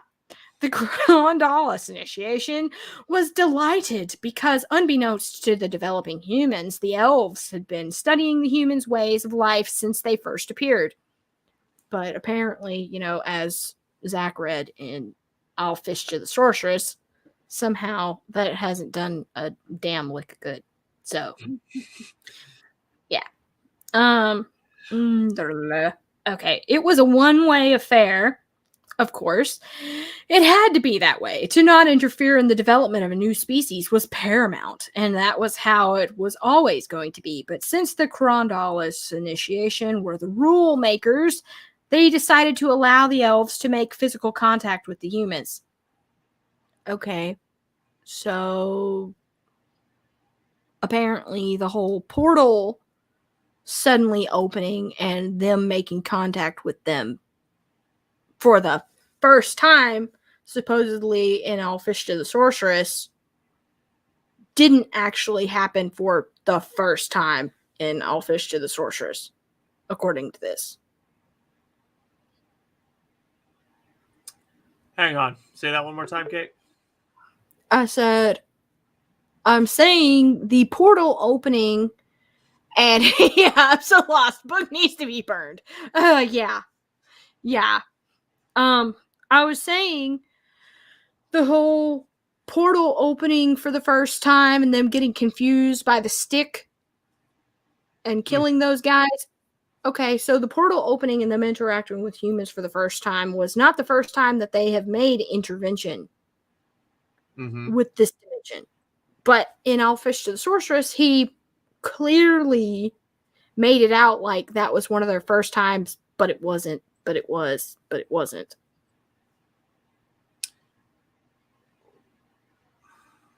Because they're able to come here and learn from us and have contact. Well, it's different because the elves were in disguise then.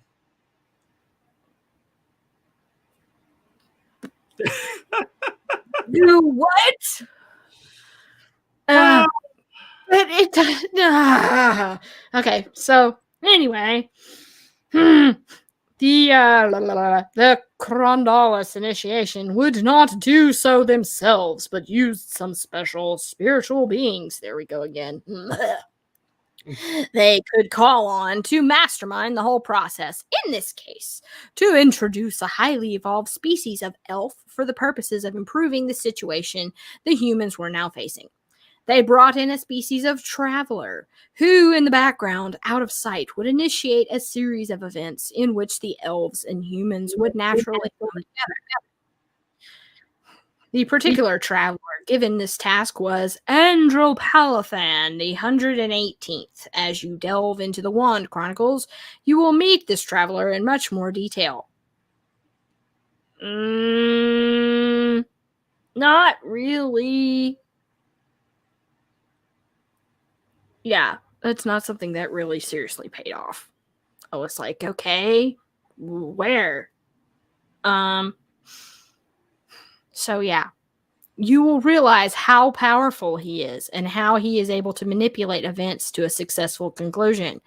But even the best laid plans can go awry. Yeah, like you really giving him any serious characterization in the whole rest of the series. But the manipulative journey of the traveler will encounter cracks, landslides, and events beyond even his control on the road to success. For now, let us investigate exactly where the humans were in the beginning of the year 2087, what they were doing, and who the main players would be. It's like, okay, make up your mind. Is this a, like, I don't know, like a plug for read the next thing or what? And why is my stuff not showing up? Okay. I mean, because seriously, isn't that how it sounds? It's like, hey, I'm going to throw out a whole bunch of taglines of why you should read the whole series and not actually give you a viable story. Similarly, let's be a fly on the wall of the elves of Lanakia, determine how much more advanced they are than the humans, their similarities, and there will be many, and differences. He really loves his parentheses.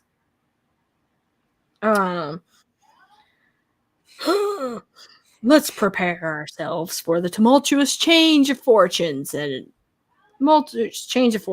was to come on 30th June 2087, which would affect the lives of the elves, humans, and consequently many more species, not only within our dimension and cosmos, but many others as well. Welcome to the Wand Chronicles. And then here is this spectacular artwork.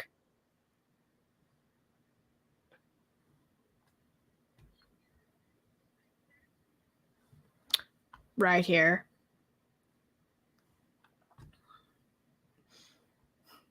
This absolutely spectacular artwork. For those of you who are visually impaired, it's actually just a photograph of an estate in England. Yeah. Now, really quick, I want to jump back to Elfistra the Sorceress. I found one of my favorite passages exemplifying the issues with characterization in this book. I mentioned it in my review on my channel where I did a review of this book. Okay. The judge then ordered quiet in the court and summarily dismissed all accusations against Hugo, ordering that Hugo be released immediately.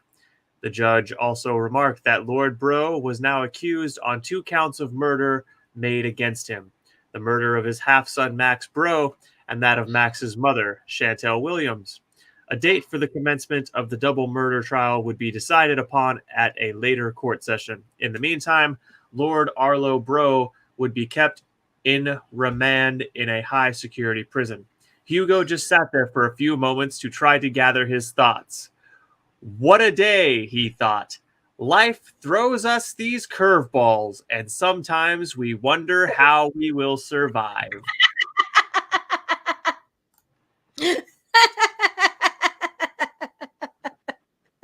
My father tried to frame me for murder, of which I just convinced the court I am innocent of, and he has now been properly accused of those murders.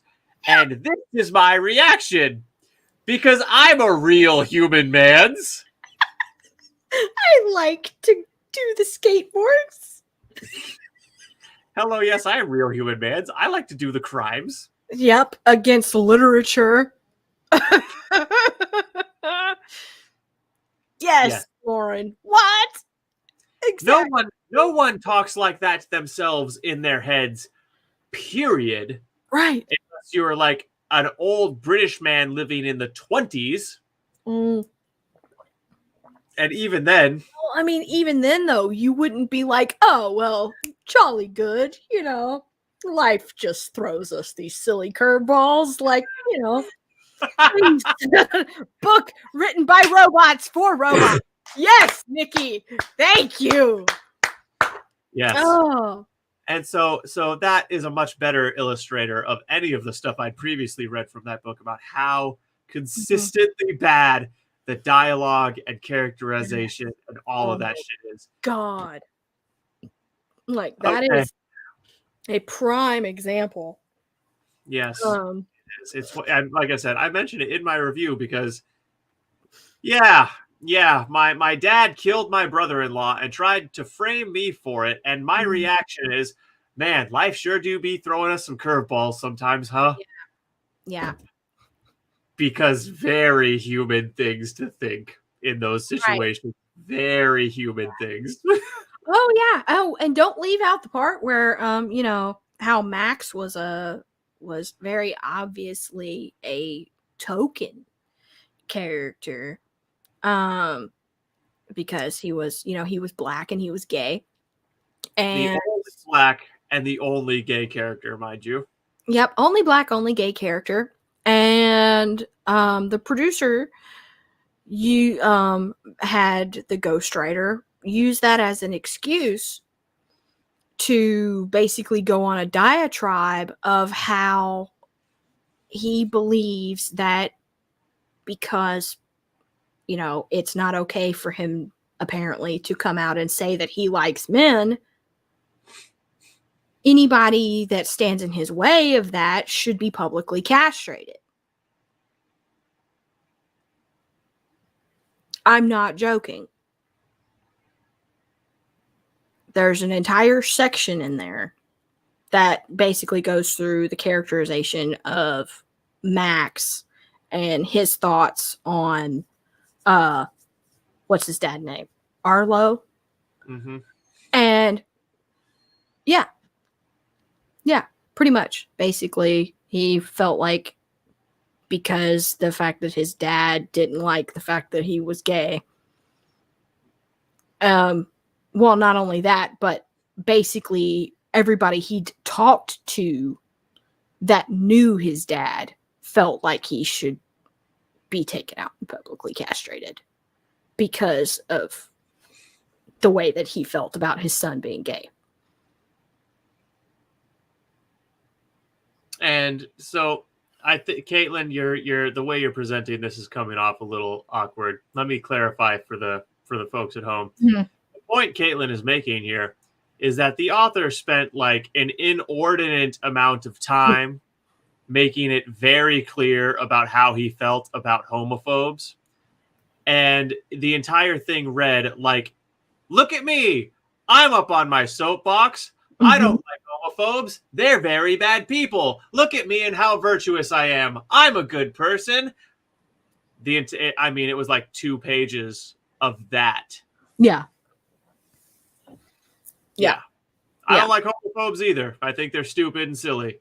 But at the same time, a 2-page diatribe about how homophobia is evil. Okay, I get it. You don't have to derail your supposedly epic fantasy story that you apparently are gearing towards a younger audience for that. Exactly. That's not necessary. But then again, you know, this thing doesn't really have a theme or... or a through line of logic, Right. It's or yeah. Well, it's what, 7 subplots? I counted in the first book 7 different plot threads, and 4 of them, no, excuse me, 3 of them never got resolved, and the other 4 were haphazard. Yeah. It's just like make up your mind. What are we doing here? Where are we going? So yeah, this is Kia the Empath. Book 3. Yeah, this is book 3. So this comes after Elfistra the Sorceress. And dear God. So, Okay. for context, Kia the Empath is the daughter of Hugo and Alana. Yep. Of Hugo and Alan. And I'm not joking here, people. It is spelled that way in this book. Yeah. Because I read all of these, so you guys don't. Huh? I'm just going to see if I can't find it in this book. Good, keep going. Okay. All right. So here's the prologue. Because oh my God, it's very obvious this guy does not know how to set up a prologue. Prologues are not meant to be like this. Just for everybody at home. So he starts it with this whole line of gibberish in purple. That supposedly translates to be thankful for the first breath of each new day. Because affirmations. Just like you would get in a self-help book, except this is epic fantasy for children, but not for children. Kia was fuming. Hugo, her human father, had never seen her this angry before. She was shouting at the top of her voice, violently throwing her arms around. Little flashes and electrical sparks shot from her fingertips. The air around was electrically charged. This became stronger as she grew more and more angry. And as you can see, a lot of these sentences are very badly just clipped. It's kind of like with Miss Blackwood. I feel like I'm reading words that all got caught in a clothes dryer. Oh, Caitlin. Yeah. 1 second. Then, as if someone had waved their hands, they all took to the air and went across the Arkham to. Really quick. I just want to illustrate so that people know I wasn't lying. Yes.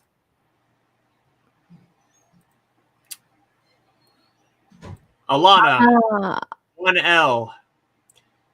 That is not the only time that character's name is misspelled. It's just the one that. Oh, so and here, a lot now. Your name is right here, spelled as it has been, as it was introduced, and then paragraph later with an L. And again, let's see if we can. Yeah. There it is again, misspelled. Yep. There it is again, misspelled. Yep. There it is again, misspelled. Just like. Now let's see. Hang on. Let's see if we can find Alan. Can we find Alan? And it would be Allan.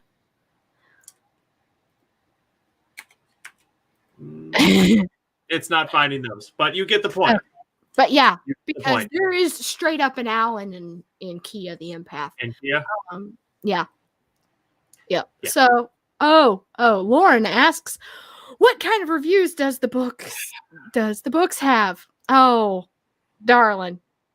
This is one of the chief. I'm glad you asked, Lauren, because this is one of the chief reasons I felt the need to make it a point to always rail against this man.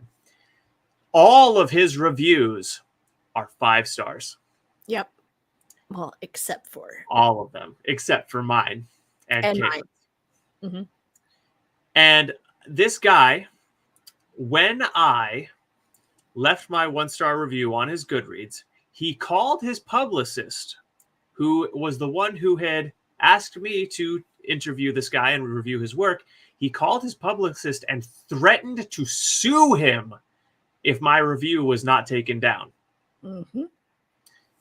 Yes, Nicole, they are either paid reviews or robot reviews, bot accounts or people who were paid to leave a fake review. Yeah, and when my 1-star review was put up on his thing, he threatened to sue the guy that put me and the author in contact. So, you know, and then he went on Caitlin's channel and accused me of trying to blackmail him with that bad review. So, Michael Ross is a piece of shit. Mm-hmm. No professional ethics or integrity. And now, as we have just demonstrated on stream, if he wrote these, he's a hack writer. Yeah. And I don't believe for a second he wrote these. Some fucking ghostwriter in Nigeria pumped these out, and Michael Ross bought them for $10 a pop. Yeah. Because that's a thing. That's called content mills, and there's a lot of them. Oh, and that's not, and I'm not saying that to be hateful or disrespectful to people in Nigeria doing it. They got to make a living. Right. The point is you're supposed to buy these things from them and then go through and fix everything and actually make it good. Yeah. I mean, Michael Ross just bought it, put a shitty cover on it, and hit publish. Right. Because he's, because he thinks, okay, well, I can get the most out of doing the least. Because, I mean, well, obviously, you can see from right here very clearly. I mean, check out this artwork right here. I mean, this is atrocious. That's literally computer generated quality. Yeah, it's like auto rendered, quickly, sloppily thrown together. Yeah. It's splice and dice, or well, I mean, from any of the artwork in Elfistra the Sorceress, like what anybody saw from the slice, okay, it was literally a photograph of a forest with Microsoft Paint splooge glitter on it. Okay, like that's what that was. Not joking. I mean, it's just like, Go ahead and give us the initial.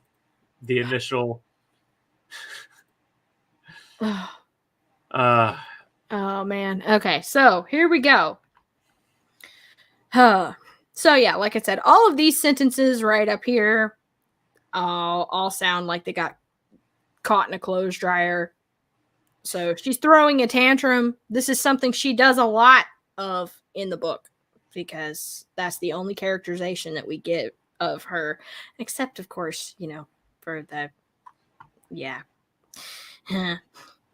tell us, Caitlin, except for the what?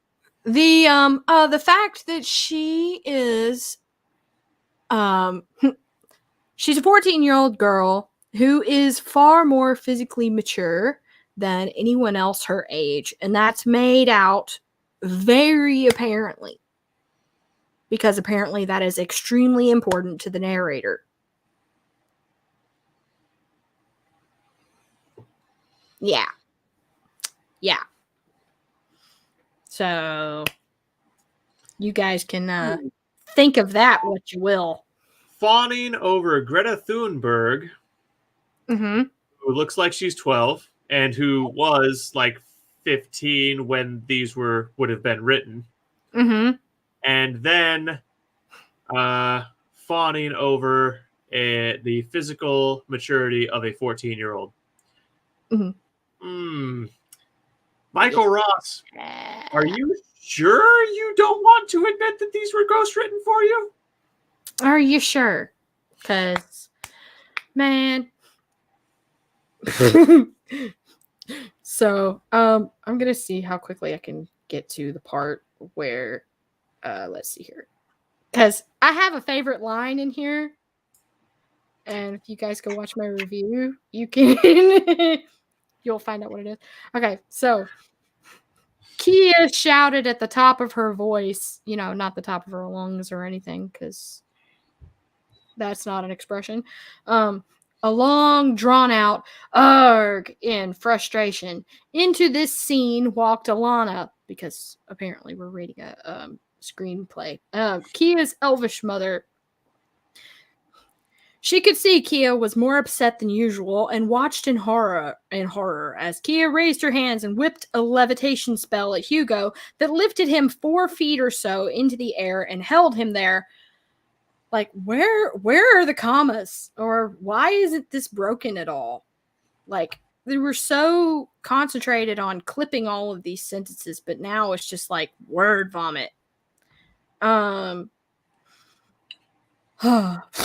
So, and held him there, thrashing around like a fish out of water. She crouched down, fists clenched, screaming at the top of her voice. Again, like, why do we,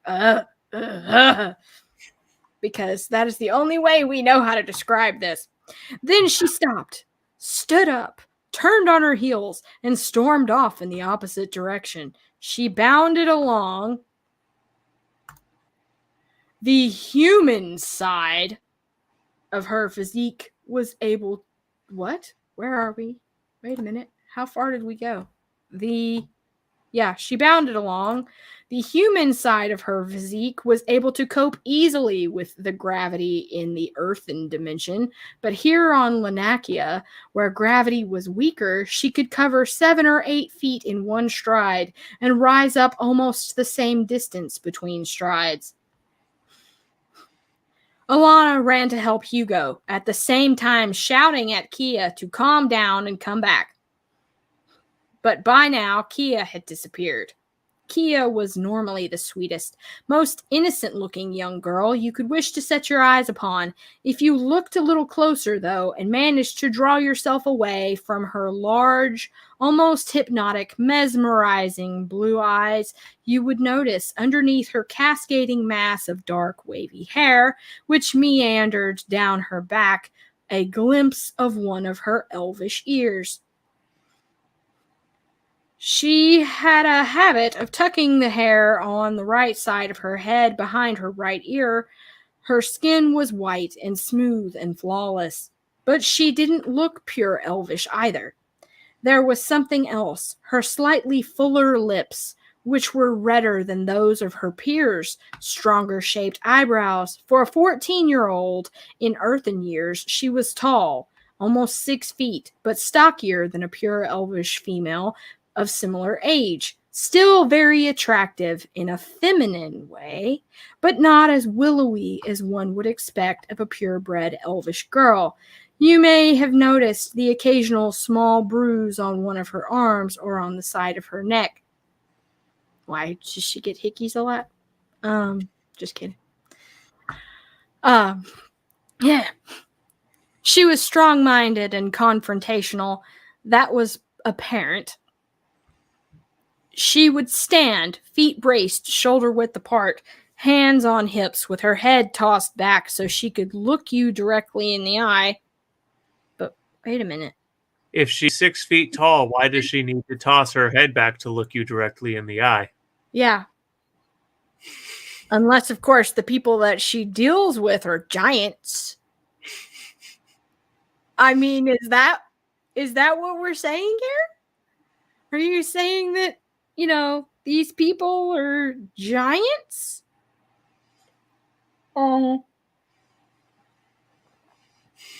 Like, you can't be short and tall at the same time. I mean, so yeah. Approachable, yes, but at the same time, her body language and her aura, if you could read it, warning you to be wary.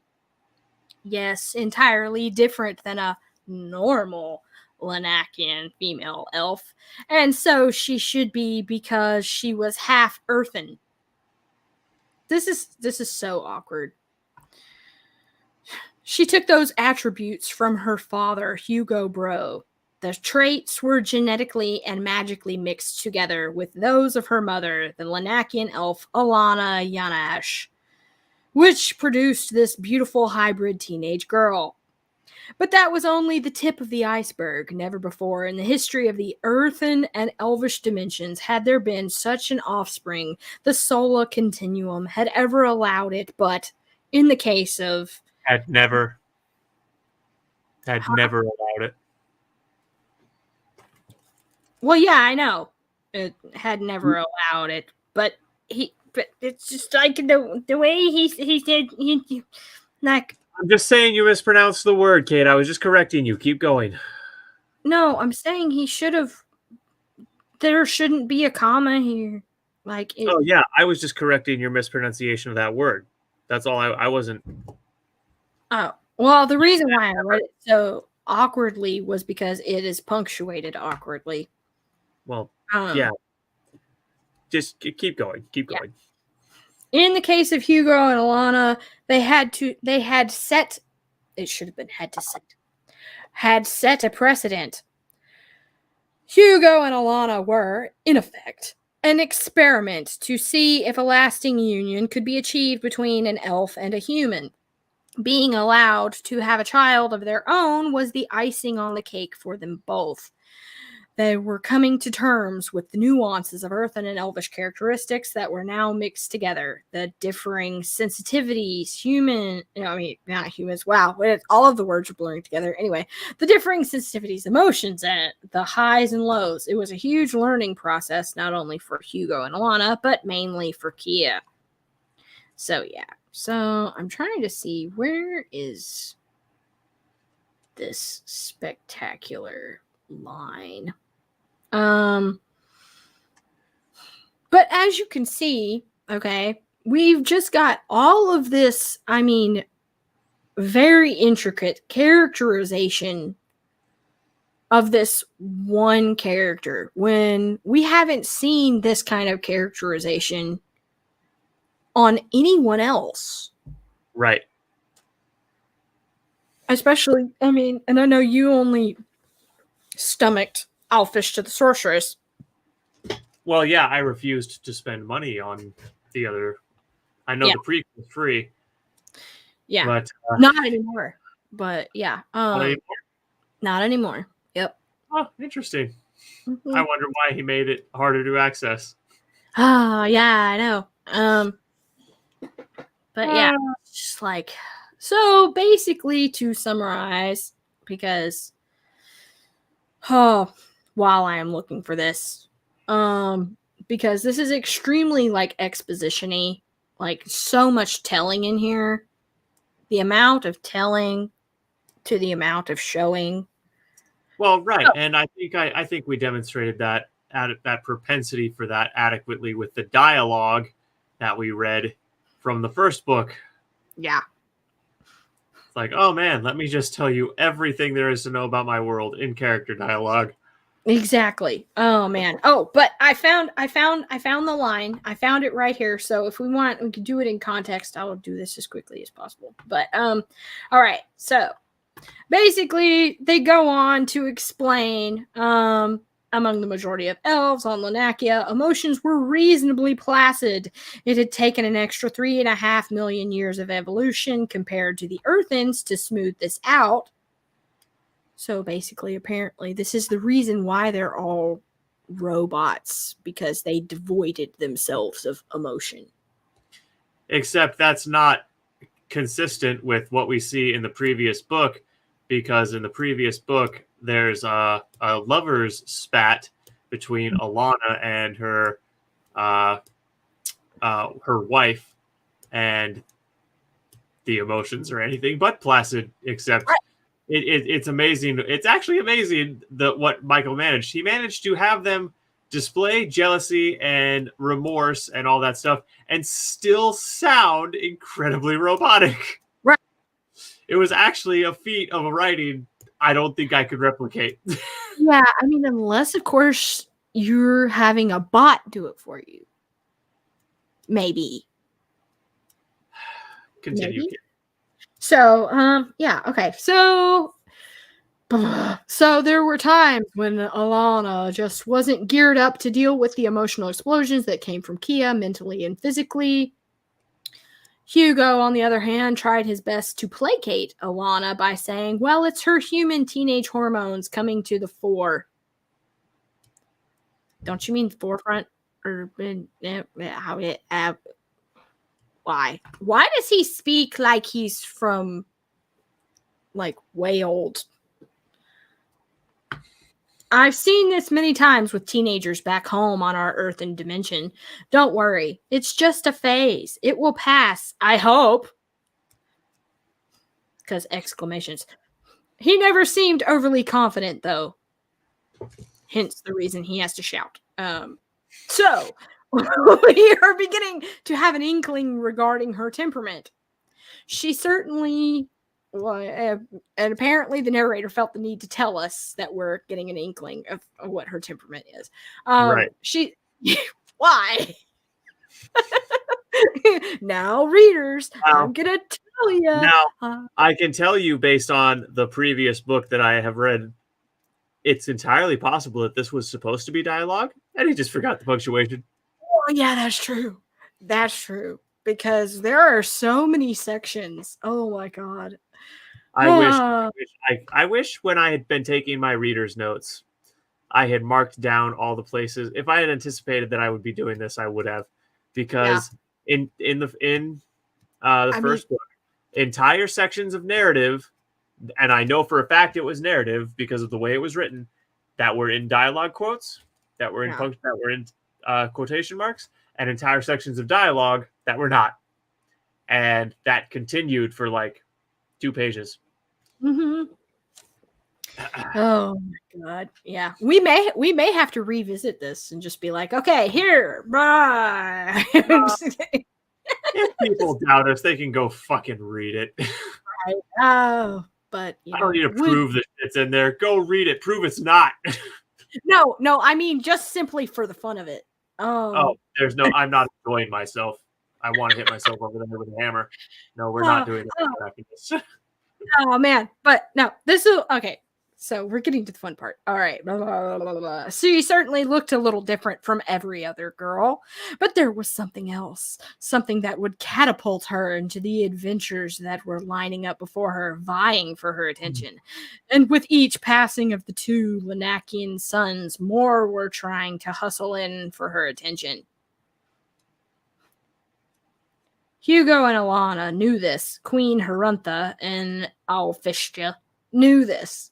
Dingling, Hunani, Hanali, Kayan, and Helena knew this. Like, why do you have to? Why? Okay, so everybody, the world and his dog, and your mother knew this. Yeah, just so we know. So reader, if you haven't picked up on this, no more. Okay, just a little bit, just a little teensy weensy bit. Okay, so it was even written in the soothsayer's scriptures. So yeah, like I said, it's the everybody. Point.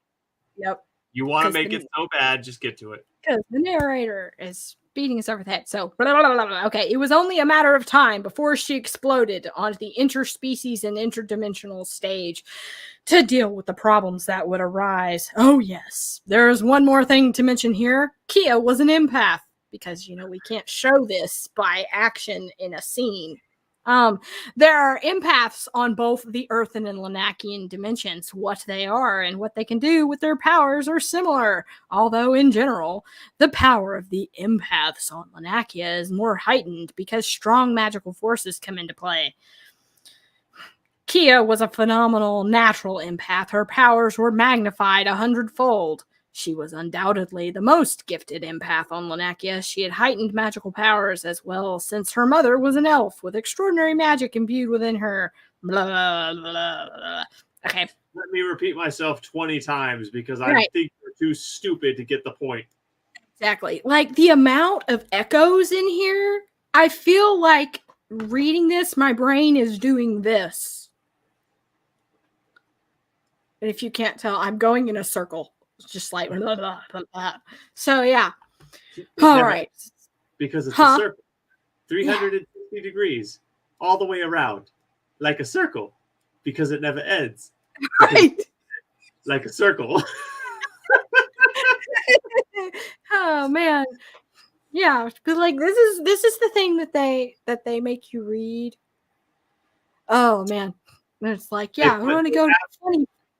When they put you in Guantanamo Bay, they say they push you in solitary, and they make you drink the water with the botulism in it, and they put this book and all of it. They put One Chronicle books. They put them in the speech to text device, and they just play that on loop until you smash your head against the wall to death.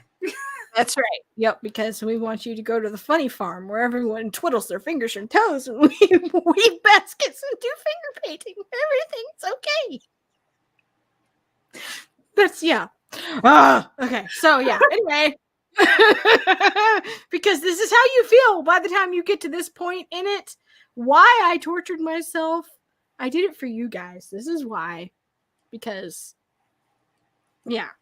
You did it because you're a fucking masochist. Well, I did it because I wanted the credibility to be able to stand up and say, okay, you know what? This guy's a piece of shit.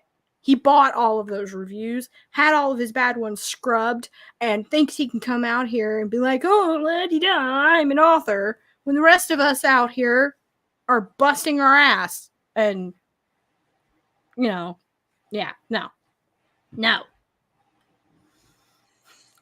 So yeah, we get to basically this entire thing of exposition over here to finally get, okay, she was ready to put them to good use, but her parents were finding it difficult, as does every parent, no matter which dimension you come from, because, apparently every child is an empath everywhere in the whole world. So, yeah. No matter which dimension you come from, to let her go. Get rid of your M dashes. I'm just saying. Like, you don't, this did not need to be emphasized. And so it was. This is making me so nauseous. And so it was. One warm, bright afternoon, it seemed everyone was outside. Here we go. The best line in the entire series. It seemed everyone was outside to witness the spectacular sight of Uranus passing by so close you could almost touch it.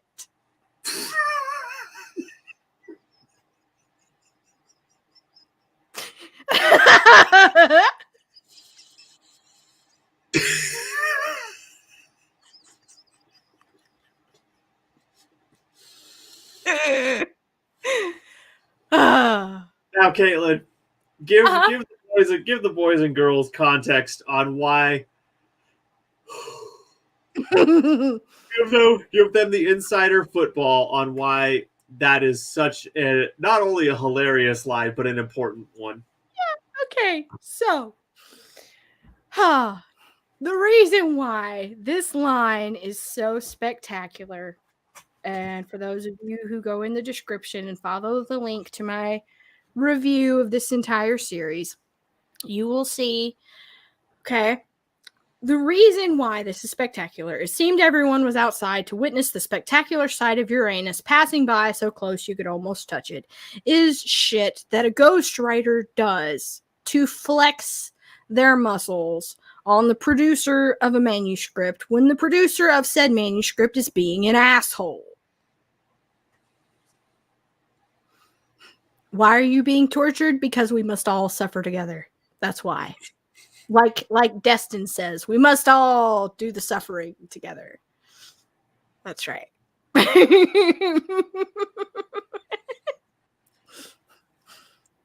But yeah. The suffering is communal. That's right. So yeah. My suffering? No, our suffering, comrade. Our suffering, yes. So exactly, why are we being tortured? We are being tortured.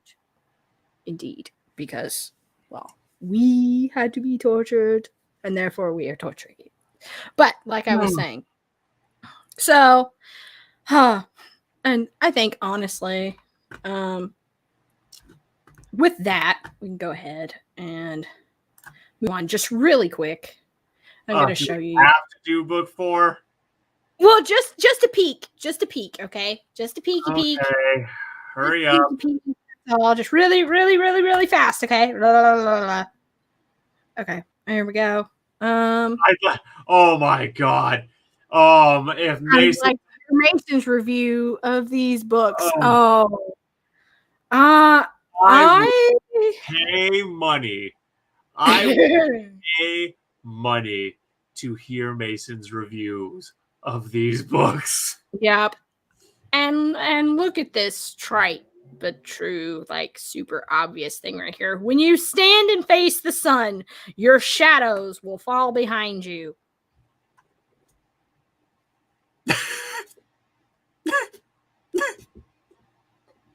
No shit. Really? I've tried to sound deep and mystical and wise, but because of the quality of my writing, all I've managed to do is sound like a gaping asshole.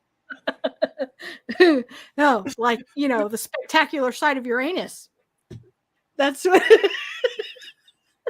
The sight of my anus is quite spectacular, yes. spectacular, yes. Yep. Oh my god. Much more spectacular than anything these books have to offer. Yep. Oh, and here we go for a special treat, okay? About the author. You guys are going to find out why these came into existence. About the author. It was a clairvoyant that told Michael that he should write a book. Yeah. That's not the entire context on this, because if you go to actually like his actual author bio, you'll find that apparently he was inspired to write the entirety of the series itself. At least that's how it was put into context. He was inspired to write the entirety of the series itself by this clairvoyant that he met. So yeah. Yeah. That's the reason for why These exist. Because a psychic told him it would be a good idea. Yeah. So yeah. Something is blowing in the wind. Yeah. Yep. Probably a fart. If another elf offers help, don't dismiss it, except you will be helping them as well. What? Yeah. Oh, man. Yeah. So, yeah, as you can see, this is just... My executive decision, Caitlin. Yeah. As the lead adventurer, I'm We're taking not it gonna... straight. Okay. I just can't anymore, Caitlin. Yeah. I don't blame you. So, for context, everyone, that is why Michael Ross is the stinger, is the face of the unintelligentsia on the We Are a Genius stinger. And that is why he will forever be considered an enemy of Team Adventurous, because we stand for professional integrity, artistic expression, originality. Yeah, cheers. It's over facts. We stand for good things. And those books are a pile of shit. And Michael Ross is a pile of shit, because I'm 99% sure that he didn't even write them. And then he has the nerve to buy reviews to make them look good. Attempt to have my review scrubbed by threatening legal action against his publicist, which a court would have laughed out, by the way. The only reason I briefly took the review down was to save the publicist from getting sued, because at the time I liked the guy. I no longer do, but that's a separate conversation. Yeah. And it's like we don't take kindly to this kind of bullshit. No. This is independent publishing is our swimming pool, bitch. Mm-hmm. And if you shit in our pool, we are going to beat you to death and shit on your corpse. There is no mercy when you fuck with Team Adventurous. No. Oh, indeed. Because this is the kind of shit that they said was A-okay in TradPub. I mean, buying reviews and having, having bad ones scrubbed was, well, it was just normal everyday stuff. It's like, oh, well, this is just things that happen because you need, we want to push sales for this person because they seem like a very marketable and brandable account.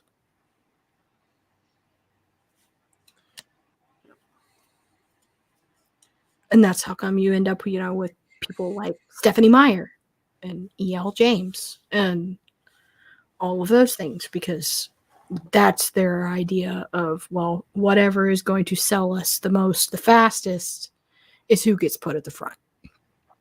Right. And this is why, folks, we don't just want to constantly attack TradPub. Yeah. We must cull the filth from our own pool just as diligently as we attack the pretenders and the gatekeepers and the holier than thou pricks at TradPub. Yeah. And it just can never be stated enough how infuriating it is that you have TradPub over here weighing the scales in their favor, trying to maintain their stranglehold on the market and using all the dirty tricks in the book to do it. And on the other hand, you have independent authors who either suck or people who pretend to be independent authors, like Michael Ross, who is in fact a content producer. Yeah. And then over here in the corner, pushed off to the side by the ever-growing mounds of shit that they have to crawl over to get noticed, and the immense financial and reputational risk that they incur by putting themselves forward, you have the actual talented, worthwhile independent authors. And that is why Team Adventurous is so gung-ho about all this shit. Yeah. Because we're tired of it. We're tired of the lowest common denominators being pushed to the forefront. We're tired of people like Stephanie Meyer being the main point of conversation. Yeah. Those books didn't deserve a movie, let alone 4. Right. I mean, or, just the simple fact that people like Michael Ross are part of the reason why other folks can look at, independent publishing and be like, hey, you guys have absolutely no standard for quality control. Right. So that's why we don't support you. Right. Which is a legitimate concern. That's exactly right. There is no hard, fast standard of quality control out here in independent publishing. Yeah. And that is why shit like this happens. Mm-hmm. And that is thank you very much, Lauren. Yes. But yeah. And so it falls to the community is what it is. Mm-hmm. It falls to the community to highlight this garbage and to say, no, you are not an author. You fucking put a basic concept you either put it to a ghostwriter or a bot, or what Caitlin personally thinks happened. You wrote these and he just bought them off of them. Yeah. Which I'm fully willing to accept that possibility. Yeah. Because again, look, if Michael Ross wrote these, you cannot call him an author or a writer. He is I'm trying to be as professional and non-insulting and non-ad hominem as I can. Mhm. Under the assumption that Michael Ross is actually the one that wrote all four of these, Yeah. he has absolutely no command of written English. No. Therefore, cannot be respected as a writer or author. Yep. No skill. Yep. No skill. No creativity. No intellect shown in the execution of these manuscripts. And then, of course, there is the blatant concern of plagiarism, which we didn't even get to, but which I cover in my review on my channel, where he just blatantly rips off the AK-47 speech from Lord of War and passes it off like his own writing. Yeah. And I gotta tell you, Mm-hmm. I don't respect it. No. I mean, illusion is fine. If you want to allude to things in pop culture, you know, I mean, that's great. But don't out and out just say that something someone else did was yours. Right. And it's like, look, your characters can make pop culture quotes. Indicate that you're acknowledging that's what happens. Mm-hmm. It doesn't have to be in the narrative of the book. Say in the about section of the book, hey, by the way, I borrowed the Lord of War speech from Lord of War. I'm not trying to pass that off as my writing. The character just loves that movie. But there's nothing like that. Yeah. But I mean, it could have been excusable with them having, you know, been from an earth and dimension that was in a post-apocalyptic situation. Again, if there was any indication in the writing that the author was acknowledging that it was not his original work. Yeah. But the way it was written, it sounded like he was trying to pass it off as his original speech. Now, to what Lauren says, I agree. I don't think the institution of ghostwriting is inherently unethical or unacceptable, but you'd better take the ghost written manuscript you get and actually go through it and make sure that everything in there is as you want it, and correct any fuck ups, add things you want to add, take things out you want to take out. It's apparent. Yeah. It's so apparent that never happened with these books. Mm-hmm. Again, you could tell. You could because of that line. Right.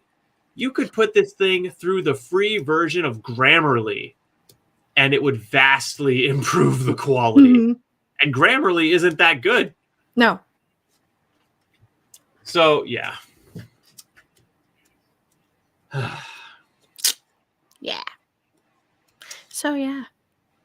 Now, again, we are strongly considering moving the show over to Twitch. This may be the last broadcast here on YouTube of this show. Mm-hmm. We will probably do a video update, maybe at some point midweek.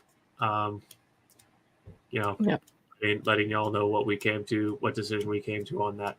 Oh, we're moving on to stuff that isn't related about the book. Hang on. just in the interest of keeping procedure. Bad prose, what you gonna do when the Prose police are coming for you? Bad prose. All right. Yeah, it's really fucking sad. Yeah. It's okay. Oh, this was the longest Prose police we have ever done, and maybe the longest Prose police that we will ever do. Ever. Unless somehow. I certainly don't have any interest in doing one this long again. I just, like I said, I can never kick Michael Ross, figuratively speaking, enough times. No. He deserves to be drugged through every pile of horse shit for the rest of his life. Mm-hmm. Because frankly, it disgusts me that I have to share a title with him. Yeah. He shits on the title of author with his continuously masquerading as one. Yeah. He shits on it. It's an insult to my achievement, to what Cait is trying to achieve, to what many others have achieved. Yeah. Well, yeah. I mean, and it's, it's a slap in the face, an insult to people like Lauren and Nikki and Mason. Because, not to sound like ableist or anything, but you guys have genuine disabilities that give you excuses for things like, well, Lauren and Nikki being taken advantage of by their formatter. Right. That's a genuine excuse of execution. Where is his excuse? Right. And in fact, when confronted with the issues in the book, for context, again, more backstory here. I confronted him. I said, we were supposed to do an interview, and I finished reading his book. And I said, sir, I have some serious hardball questions for you. And I this is almost verbatim. I said, if we move forward with the interview, I'm going to have some serious, hard questions for you because I have some serious critiques of your work. And he said, I'm not interested in doing the interview anymore. Yeah. That tells you what kind of guy this is. Yep. Pussy. Precisely. Except actually that's an insult to pussies because, pussies have multiple uses and are actually quite durable and resilient. Whereas Michael Ross is like as frail as a soggy dog turd. Yeah. Yep. Exactly. So. Oh my God. So yeah. Oh my God. So yeah. This has been one hell of an adventure of a show. You know what this has been is a case study in sadomasochism. Yes. But it's worth it though, because it's like, hey, this is what you don't do. This is what you don't do, folks. Yep. And not so much just on page, but in actions. This is what you don't do. Right. Right. Yeah. Yep. Yeah. It's called wanting to have high expectations of your work despite any disabilities or challenges. Right. And that's what people with professional integrity do. Yeah. Exactly. You want to put out the best you want whatever. If you're going to slap your name on it, you want it to be the best thing you can put out. That is professional integrity. Mm-hmm. And when you fuck up, you own your fuck ups and you say, I'll do better next time. Not scrub my bad reviews. Not, no, I'm not going to come on and answer questions. Mm-hmm. Well, and, just to own fuck ups, that's the reason why, I decided to pull the first installment of Manor of Wickedness and Gehenna because, well, there were issues and I wasn't completely proud of them. So, you learn from your mistakes, fix them, and move on. Right. So, everyone, we thank you. We thank the whole two of you who have been here the whole time. Yes. For any of those who watched the rewatch all the way through to this point, man, I applaud you. Yep. Because watching the rewatch, that's even more brutal than being here live. Because at least when you're here live, you get to interact with us. So if you seriously watch this whole thing start to finish, good on you, man. You have here's looking at you, Mason. We love you. You are an absolute trooper. I would not be surprised. I would not fault him in the least if Mason DNF this one. Oh. But he doesn't ever DNF our episodes, so he doesn't because Mason's a real one. That's right. Alrighty, folks. This has been Team Adventurous. Yeah. Thank you so much for being here. If indeed you still are, hey.